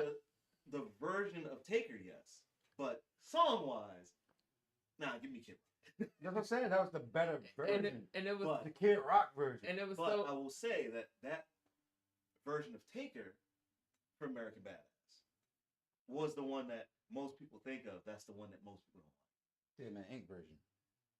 so like. Well, With the keep rolling. well, That Dead Man Inc. actually isn't that version. Dead Man Inc. is the you done it now. Oh yeah. That's me. Just walk away. Then he did the Big Red Evil and like he's That's the yeah. Cause I remember that thing. So I kind of like that one, but the end is Cause that was when he was on that kid. That's when he was on that kid. Sit down, son. I'll make you famous. A cheap I like that. shot. Now, That the funny thing is, that was though, the real biker tape. right, that one right there, that was the transition from the latter half of the American Badass. Yeah. Because remember, that's when he finally started cutting, like right in the middle of that American Badass run. Yeah. He started cutting his hair short. Mm-hmm. He started being more like his biker self. That is beating people And- ass at And that that was also around the time when he started the line. You see that ring right there? BTK. That ring right I there? love y'all. That's my yard. Yep. That's when that line started. People forget. Yeah. That was not Roman Reigns. The little generational travesties. And the whole entire "I'll make you famous." all started around that time. Yep. That's the latter half of the American Badass, right Mhm. before he makes the full transition over to Dead Man Inc. People forget about that. That's the one. That's the like I said. Granted, no matter what I feel about Fred Durst's, rolling. Fred, that was a good song, but it was a worse song for the Undertaker. It was for me. Like nothing against Limp Bizkit. Like Look, I'm not a huge Limp Bizkit fan. I'll admit that, but I'll admit that they also do have some songs I actually like. right, Just because your ass, it was one song your ass could never stop singing. I did it all for the nookie, I used to do that to piss you off on the bus. and you didn't do a very good job because I love that song. It wasn't about the fact that you love the song. It was the fact that I was doing the delivery. So we can take a cookie. I used to Stick it in your literally- breast. I used to do like the worst delivery for it, just to try to piss him off. Right. Because I knew how much he liked the song. And so, the usual, I did it all for the nookie. The nookie. Yeah. So I used to literally walk up and be like, I did it all for the nookie. And that's what I do. I'll literally turn into a headbanger. And he'd be like, God damn it. You suck. And every week, I would try to come up with a new terrible delivery. And it still wouldn't work. It was But the one that actually used to piss him off, I used to do it with like this. I can't do it now because I can't do a Kermit Frog voice anymore. Yeah, that But I used to do it with like I hate Sesame Street. I used to. I hate the Sesame Street. I used to go. Crying to. I did it all for the nookie. That shit. Stop. And We can stand. and instead of going like, and you can kiss my ass right, I would just go. And he was literally chasing me around the house doing that shit too. He was literally, I'm like, what the fuck? oh man. All right, my bad, folks. I mean, like I said, we're not even getting off topic because actually, like we said, it's WTF today. Yeah. You know what I'm saying?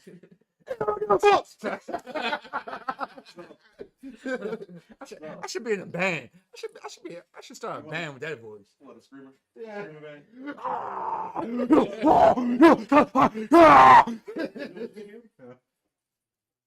Sign up to be part of 7 Dust for me. Okay. So that way I can actually follow you live on tour. You know I fucking love 7 Dust. They were screaming a lot at that hell at the harbor last year. Oh yeah, they were. A whole bunch. Oh the fuck. Oh yeah, any music. Mosh pitting. Since we on the topic, y'all. Oh yeah. Any musical fans out there, if y'all in a band, you're looking for a vocalist, yeah, drop me a message. You know, I'm not scared or ashamed or not afraid like Eminem. I'm not afraid. I would do it all.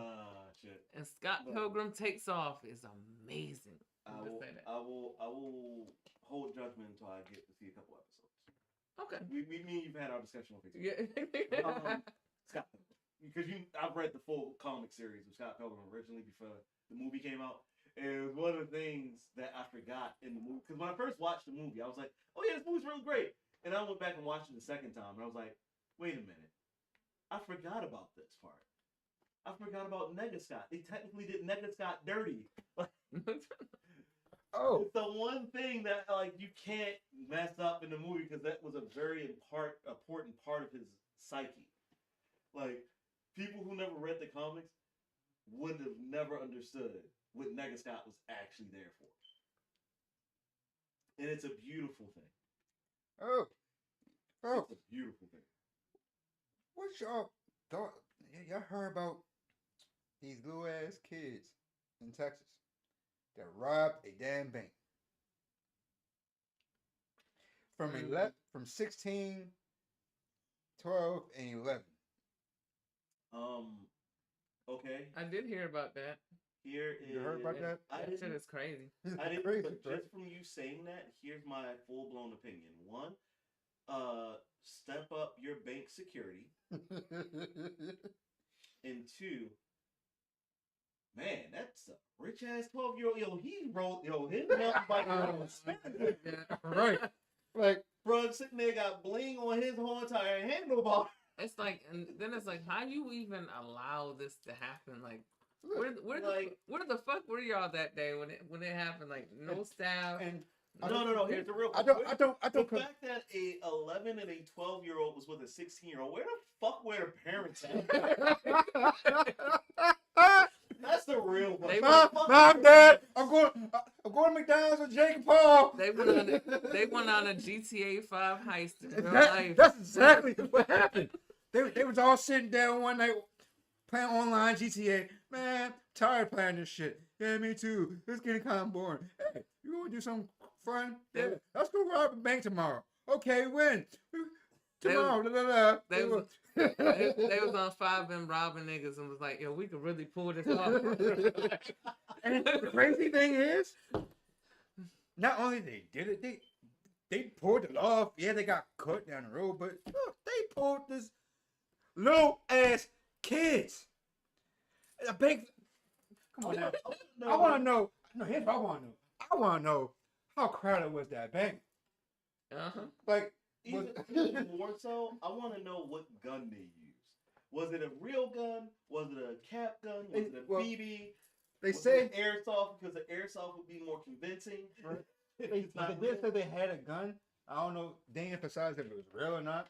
Which, as far as bank teller, I'm sorry, kids. I don't get me wrong. Okay, I do not. I clear as day do not condone in actions of these standards, but if you're going to rob a bank, it's interesting.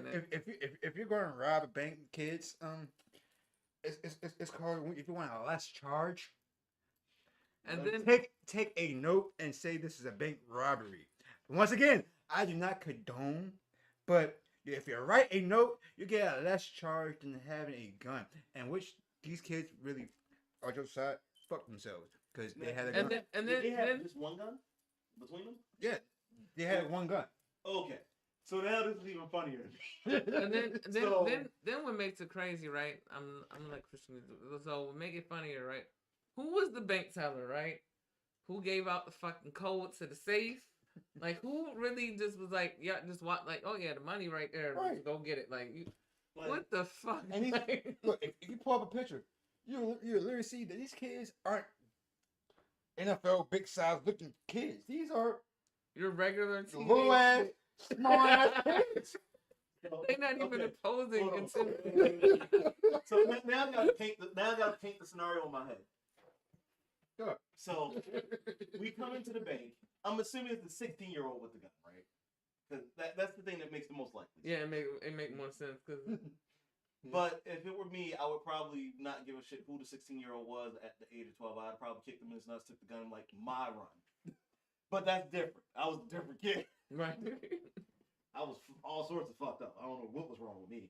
But so the 16-year-old has to be the one holding the gun, which means that the 12 and the 11-year-old are obviously the ones just collecting the money. So at what point, this one person with this one gun, at what point does the security guard not think, I could just take his little ass down right now and whoop him? Like, it's, like, there's no way. You basically made their day. That's a field trip right there. Right, like, and then the kids have to come around the back to get the money. So, unless you gave it to them through the window. But I doubt they're tall enough to reach the window. So, is that a picture? Okay, let me get a look at these kids. Hold on. Let me get a look. You done pulled the picture up. I pull proof. I pull documents every time I do a research. Picture, it's a video. Okay, wait. All right, here's the picture. Oh my God, they're all short, including. Bruh. I bring receipts. There's no fucking way. None of them are tall enough to fucking reach the window. Let him see this shit. Let him see. Yo, I'm not even making this up. Oh, it was Wells Fargo? Yes. Oh, yeah. This explains so much shit. Okay. It explains so much more now. Wells Fargo is a you see and then they don't even look like that imposing. Like they look like they just harmed. They look like they're begging for change.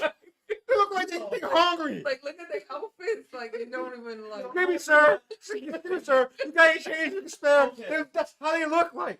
So They look now, like you're about to squeeze you your windows. okay, this makes more sense now on paper how they pulled this off. So now that I know that Wells Fargo, Wells Fargo, their security ain't never on alert. their security ain't never existed. No.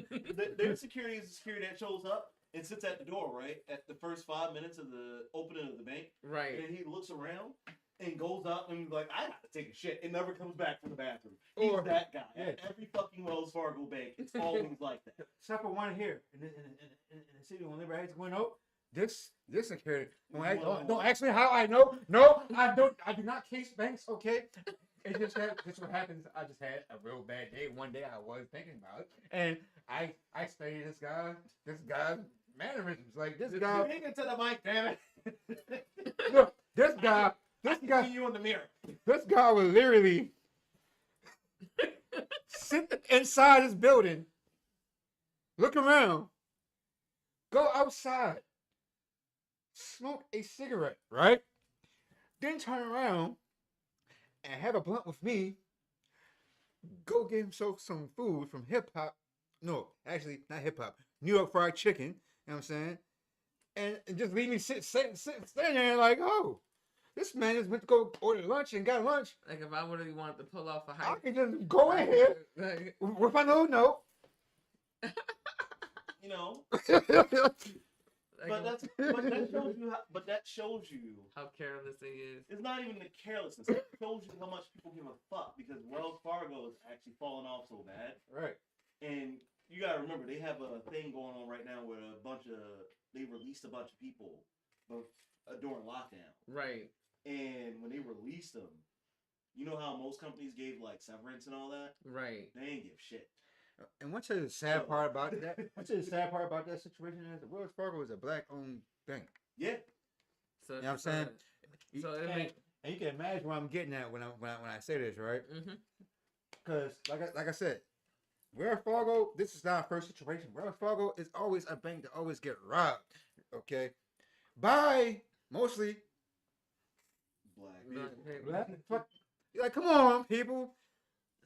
Well, to be fair, If I got balls to go run up in Wells Fargo, a black owned business, a black bank. You know what I'm saying? Y'all should, instead of robbing them, y'all should be putting your black money into that and robbing these this MTA. What's that bank? MNT. Bank of fucking America. Especially Bank of America, because they stealing our money. Wait, remember when they did that already when the Freddie Gray case happened? Remember? Oh yeah, I forgot about Freddie Gray. Mondawmin. Oh, They yeah. robbed the Bank of America for real, so they had to shut that. Like, basically, it still looked the same after that shit. I'm like, God damn. I just won. They didn't do it. They didn't do the job right. When you're going to rob a Bank of America, you can't just rob just one. You got to rob all the Bank of America. But I mean, to be fair, they snuck out of school for it. So I mean, Yeah. So, okay, You got to rob all Bank of America. You just can't. Here's my issue with this whole thing, before we go too far off the rails with the whole bank thing. Right? Here's my thing. So let me get this straight. None of you are taller than 5'2". You all have baby faces, so you look like you're all 14 or so. and then y'all You look like you got 5. Right? You walk into the bank. You're all wearing hoodies. The oldest one is sitting there with his hands in his hoodies, which is already suspect no matter what you do. Y'all don't even look. and it looked. Yo, look, man. And because it's a Wells Fargo, we now know that the bank was empty because barely anybody's ever inside of fucking Wells Fargo. That's true. So that means you walked up to the teller demanded the money. and looked up, and all they could see was this. Well, let me turn to the camera so they can see that. So all they can see is, yeah, exactly. That's all the fucking teller can see. Give me your money, bitch. Right. How is somebody not come around that bar and just grab you by the whole back of your head? Exactly. How does that not happen? Come on, now. Fucking Texas. At least be standing right behind them or something like. That's, At least that's what makes it the situation even worse. The place is at in Texas. But to be fair, now that I think about it more, it makes sense how they had it. That too, but yeah. come on now. So for those of you who don't know, basically at the age of 13, you can walk into a gas station buy a gun in Texas. But no, that's not the issue. That means I can go in Texas and go rob hell banks, and y'all just gonna sit hell off Fargo banks. To be as that. No, it's different. It's different. You know why it's different? Why? Because I'm growing. I'm a grown up. These That little niggas are black. They Puerto Rican. They Puerto Rican. They're diverse criminals. Okay, they had diversity in there. Yeah, but they can tell the difference between us and the Puerto Rican over there. That was a nick. They like the Puerto Ricans. They don't like them. That wasn't all Puerto Rican children. Yeah, one Puerto Rican. The 15-year-old was black. No, that one can fit in. He can almost mix for white.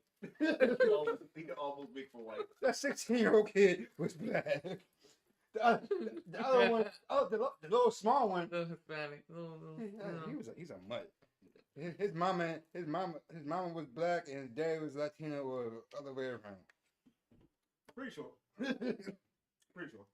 But nah, little fucks. Yeah. I'm sorry, parent. I'm sorry.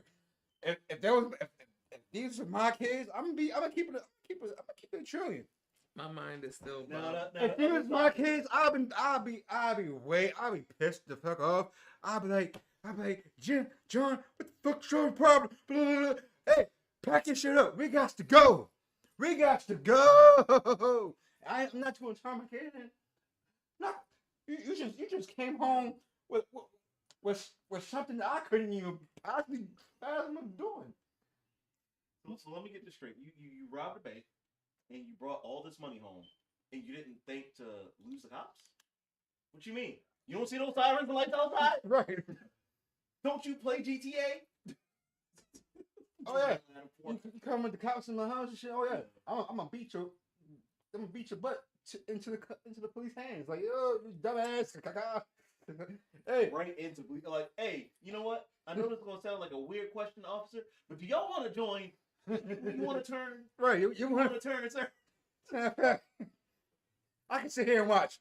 Go ahead. Hey. I want to see Rodney King's kid. People in the neighborhood start coming out. Hey, you want to turn too, Mr. Eichmann? You want to turn? Show him how to rob a bank. Oh shit, man! I swear. Oh man. It only gets worse. Like I pulled up another news clip. Once again, in Texas, there's this kid. I want to say he was 7 years old, something like that. Stabbed him one. They just out here wilding now. Like, yo, 7 years old. Where did you get the knife from? Maybe in the kitchen, like. Maybe out of his prison pocket. I don't know. You just there making shit. He got a prison pocket. So look, you know what? I never put nothing past these kids no more. That man had you know what? You know what? I ain't even going to question it. You might be right. 7 years old making a prison pocket on his shirt. A little box cutter. No, it's not even a box cutter. He walking around with an actual shiv. He's got his toothbrush sharpened up already at the edge. Plant it right inside his little inside jail pocket he made, because you know they always got like little arts and crafts and everybody makes that little inside pocket. He was watching Family Guy. He learned stewing. No, he was watching Deadpool. Deadpool is a motherfucker. Because Deadpool said it was a family show. Teach your kids exactly how to shake somebody the right way. Because every family movie always has a death scene in it. The Lion King, The Little Mermaid, Bambi, Fox and Ham, my personal favorite. 101 Dalmatians. Because remember part 2, what happened to the mom and dad? Oh yeah. Besides Bambi, like Aladdin. Beauty and the Beast. Aladdin was the only hood movie to come up with like a story where he came from the trenches and actually came from rags to riches. That man was broke, robbing people. Yeah. And then next thing you know, met the princess and the king. Like ended up meeting Genie and got everything he wanted. That man came up as a true hood story, like how you come from nothing to you somebody. Rags to riches. Literally. Yeah, you know what the funny thing is? That fable is a hood story that wasn't told by us. That was actually told by Arab people back in the day, and that shows that we do have some common ground. Yep.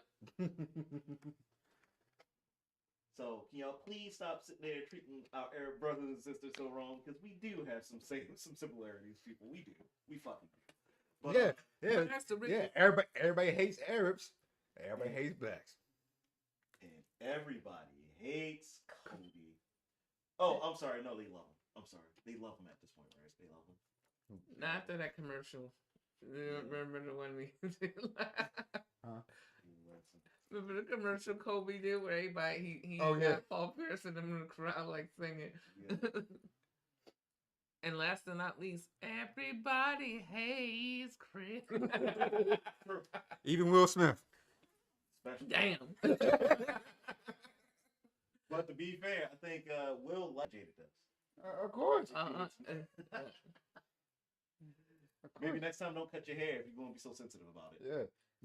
Maybe next time keep your mouth off of little ass kids' dicks. Oh. You're too grown for that. You're too old. Stay away from people friends, okay? Because I swear, if you was my mama, you heard of Eminem's song, "Come Out"? I'm sorry, mama, come out the closet. Yeah, clean out my closet. Oh yeah, that be Eminem track right there. No Diddy. Keep your mouths off of people's friends. You got a husband. You got in-home dick. But I don't hear enough about Will licking on Willow's female friends, titties and stuff. But you right here sucking Augustus, whatever his damn name is, Peter and shit. Got me sound like Goda. Peter. No words for the So, Like a man Deadpool would say, "Don't worry, folks. This is a family show." speaking of family show, your brother and mine's Cody Rhodes. I am going to say this before we get into how we feel about the big go home promo from this week with Cody and Roman, right? Mm-hmm. Did you pick up on the piped in and or pre-recorded and added to his song of the fans singing along? You caught that? Mm-hmm. Yeah. Okay. Because when I watched the clip back last night, I was sitting there, I was like, that's not the crowd. That's either piped in or it's recorded. It has to be. And they took it. And then as soon as the whoa kicked in, I was like, oh, I am absolutely 100% correct about that. And WWE, get on board with the fact that the fans don't know how to sing his song. You're not AEW fans. You're not hardcore fans. They're never going to be able to do it. Stop trying to push it like it's a thing.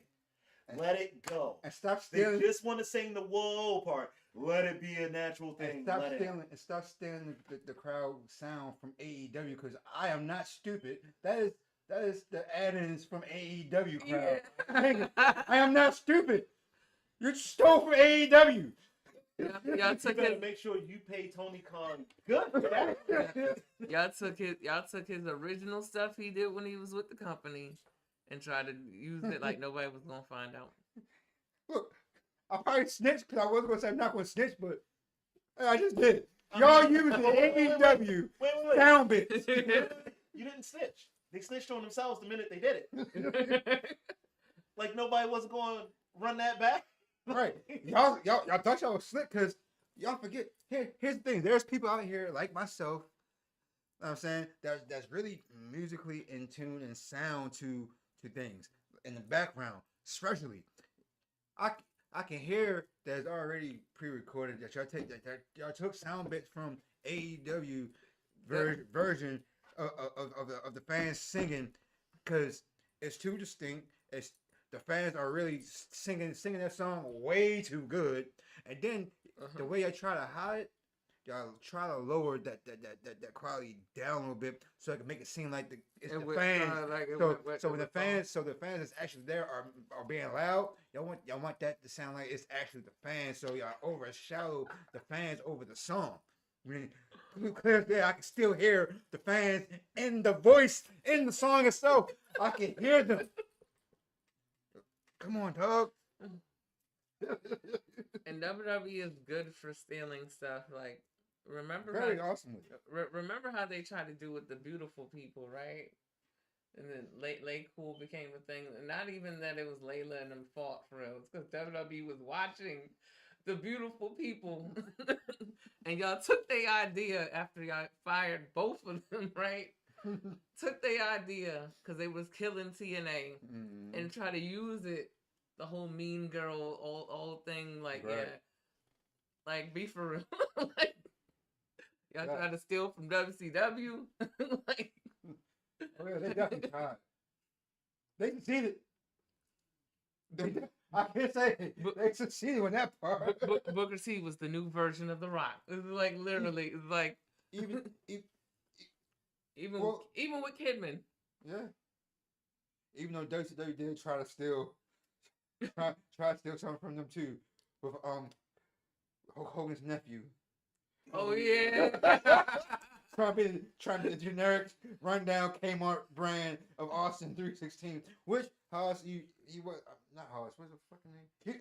Horace Hogan. Horace Hogan. You know what I'm saying? Yes, he was I feel as though he was way too much of an Austin fan. Like he was too much of an Austin fan to where though it kind of messed him up as a credible talent because he could have been something. Coulda, shoulda, woulda. Coulda, shoulda, woulda. But you didn't. You didn't. Which also. But you know who else didn't? Roman. Roman didn't do the thing that I thought he was going to do this week during that segment. I for sure thought that at that point when Cody said what he said in this promo and he asked for that handshake. Oh yeah. I thought Roman was going to pull him close and then do his usual bit where he says something off the mic and then walk away and leave Cody completely speechless. Because he always, like when it's a serious opponent, he always does it. Yeah, he does. And instead this week, he walked away and instead stole Scorpio Sky's gimmick, snapped his finger, and magically Jimmy and a enforcer known as Solo appeared out of nowhere. And then Cody intensely stood there, and suddenly Seth and a Jey Uso appeared. Right. I don't know how One Snap made all that happen. But if I remember correctly, you're doing the gimmick wrong. You're supposed to snap, and it's supposed to make everything stop because it means you're the one in control. Learn how to steal Scorpio Sky's thing better. I mean, yeah, but it was just one thing. Like he said, like, well, now look, like, Jimmy and Solo were coming out, but then at the same time, that's why I like Cody, because Cody, he's always one step ahead, especially when you already know what's up. He already had everything, set up. Yeah, I mean, it was already a dead giveaway at the beginning when they did that whole bit. It was a dead giveaway on Monday Night Raw when Paul emphasized a little bit too much on coming alone. Oh yeah, but we already knew right then and there. But they made it just so abundantly clear that neither one of them were alone in that ring. Yeah. Neither one of them tried to play it up right, and I was just so mad about it. Right, because even Cody, when he said it, when he said, "If you came alone, I came," but he had that smirk, and it was like. Then he had that smirk though, like that shit-eating grin that only Cody can have, even when he's supposed to be a face. And I never understand how he has never figured out how to change that shit-eating grin around. Right. Which I can also say that right there, I love that face-to-face segment on some real stuff on the other side. This has actually been one of their better segments to me. Because it wasn't more. It was. I mean, it was conversation, but it wasn't more like, oh, I'm gonna shoot my shot. I'm gonna shoot the shot at you, and, I'm gonna destroy you on the mic. No, these people was literally going back and forth, back and forth, Full dialogue. back and forth. It wasn't like, okay, The Rock on the mic and he literally obliterated John Cena. Right. Like like if everybody had their moment to shine. Or like John Cena, who he destroyed on the mic once. Dolph Ziggler. No, it wasn't Dolph Ziggler. It was Roman, actually. Yes. Yeah. It was fucking Roman Reigns. Which was perfect because everybody was waiting for that. Like, and Roman had nothing to say. He was too speechless. I don't think he didn't say anything back after that. Cena got his lip back on The Rock that one time too, but he said he regret doing that for real. Yeah, because The Rock turned back around and killed him on the mic again. When he brought up the whole and then turned around and killed him in the movie. Taping his lines. Oh yeah, I did like that part about John Cena, even though I'm not a fucking John Cena fan. Fuck you, John. But I love you. I just don't like you right now because I go back and think about that video that's on YouTube that's viral with you freestyling in Baltimore, and you had a conversation with me off the camera, and you didn't follow through, John. I'm still waiting to be on that album you put out, which you put out a long time ago that I'm not in. So John, you still got some things you gotta live up to. You know what I'm saying? I may not be a poor cancer dying child, but goddamn it, you gonna make this goddamn dream and wish come the fuck true, goddamn it. Before I come find you and West Newbury, Massachusetts, and really show you some real gangster shit. We're like this is basic thugonomics. All I love fun, people. Disclaimer, okay? We're just all I love fun, John. You're cool. I really do have a little small animosity, hate towards you, but as a fan, you're cool. You're a great guy. You're an awesome actor. Get ready to fly. A real good talent. You know what I'm saying? Besides the when Solo brutally victimized and raped you, took your manhood. Yeah, Solo did that. Basically made you his bitch. Made you his bitch. I'll get back into that thing later. Not the Cena half of that, the Solo half of it. And you know what I'm talking about. We've had this. Yeah. So just real quick, I just want to give a shout out to people watching this on Kick. I do apologize for the bandwidth thing with Kick. I have noticed that the camera does tend to get blurry, but I've been watching all the instruments and I've also been watching on YouTube. It's only happening on Kick, therefore it must be a bandwidth issue. I do apologize for that. I'm not sure if that's on our end or on Kick's end. Just, thanks for sticking with us though. All the same. So thank you everybody for just watching. Just keep watching, keep supporting. I appreciate you. Absolutely. This is a journey that is a long time coming, and I appreciate y'all for taking this. And there's a lot more that's coming. I'm saying a lot more. I'm saying don't be afraid to hit that like, subscribe, and comment. You feel me? Like, subscribe, and comment.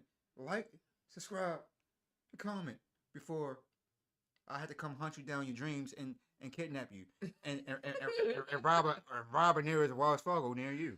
And we ain't got no cookies over here. No cookies. Or milk. No, and no Vaseline. I mean, I got lotion.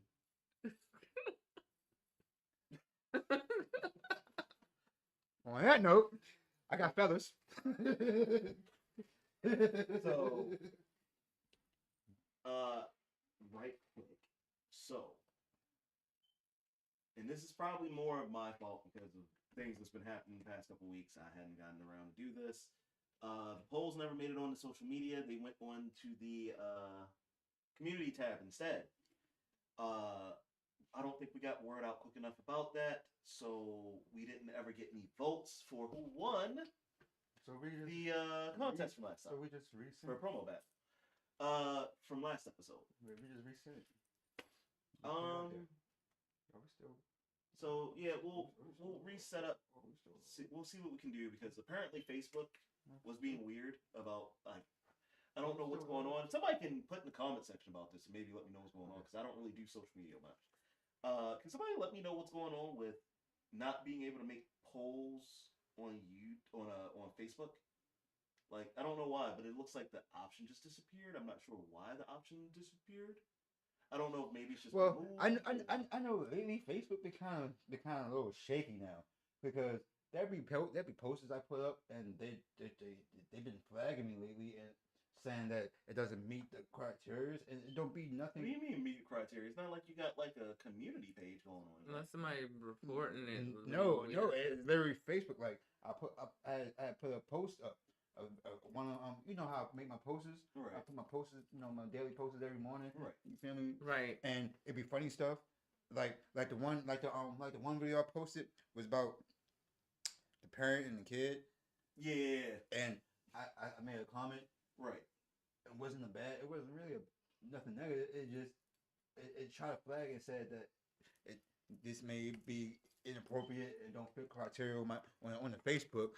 Should you want to discard it or post anyway? So I got posted crap anyway. Like that's weird. Like it is weird. And that's not the first time. This been happening for past like 3 times now.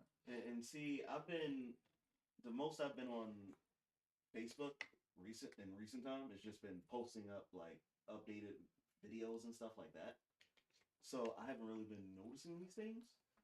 So now I need to start paying attention if I start like doing more public style posts and see what happens. But and plus, it really been starting acting up ever since they passed that ban. Oh, that got cleared, didn't it? Yep, they got they passed the ban TikTok. Yeah, I forgot about this. Now but I don't know when it's going to take effect. That's a good question. And that's the good. I want to know. So please, people, if you find out, let us know information on that because there's a lot of people that has this app that has this TikTok, and a lot of these people do live and survive, and that's their income, and that's going to mess up a lot of things. And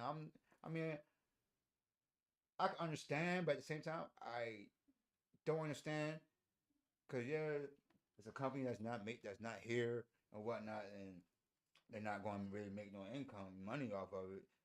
They just want to dictate and try to control things, but at the same time, you can't really put a ban on something that's part of the freedom of speech, the right of social, of media. That's part of our rights. You know what I'm saying we're supposed to we're allowed to have that. You know what I'm saying just because. It's internet. It's a worldwide thing. Yeah, but you know what they claim to really get that closed down. Right. It's nothing but propaganda and lies. Oh yeah, you're partially right, but I also get why they said what they said. So their whole thing was that it's a national security issue.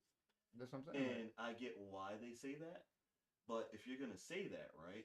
Then anything that we have that comes from China technically means that it is a national security issue. And that's what I was very good at. So maybe then at that point, if you're going to say that, stop trade. But you haven't stopped trade. So if you're not stopping trade, you shouldn't stop this. So that's my only argument into that. So now I'm going to dig deep dive in it. Yeah, we still so I'm going to dig deep on this subject, man, because this is my favorite. If we dig deep, I would say do it for a separate stream, only because of where we are on time. Because we are already a little over 2 hours. But I kind of figured that. But I'm gonna just say this real quick. So, you know what I'm saying? If it feels though that it's a national security issue, then like Sir says, then everything is a national security issue because everything, and I mean pretty much every damn thing that we have and that we own are coming from these foreign places. It's coming from China. The hell, the material that we wear on a daily basis, the designer y'all wearing, it's coming from our computers and this shit that just runs technology. Period. The government getting It, all these weapons and it, shipping it them comes over. it comes from some we don't create these. We don't craft these things. But on that note, so for another day, I'd like to say thank y'all for always showing love, showing up. You know what I'm saying? Like, subscribe, and follow us on all our multiple streaming and social media channels. And as I always say, I'm always gonna leave y'all with a great motivational insight thought. So today's insight and thought is always stay positive. The devil's always playing his best game. You know what I'm saying? But the only greatest achievement is that you're a warrior of your most high and above. And the objective of the day is you can play you can play the game you can play the game hard with the devil, but you make sure you play the damn game way better because you are a vessel of your high and mighty. You are a warrior. We are a family. We are one. We're we're we're not lost souls. We just haven't found our way yet. And just keep your head up. You know what I'm saying? Life life only sucks now, but it gets great tomorrow. Deuces. And like Forrest Gump said, life is like a box of chocolate. You never know what you're gonna get. Jenny, Gotta finish the line. Come on. Jenny.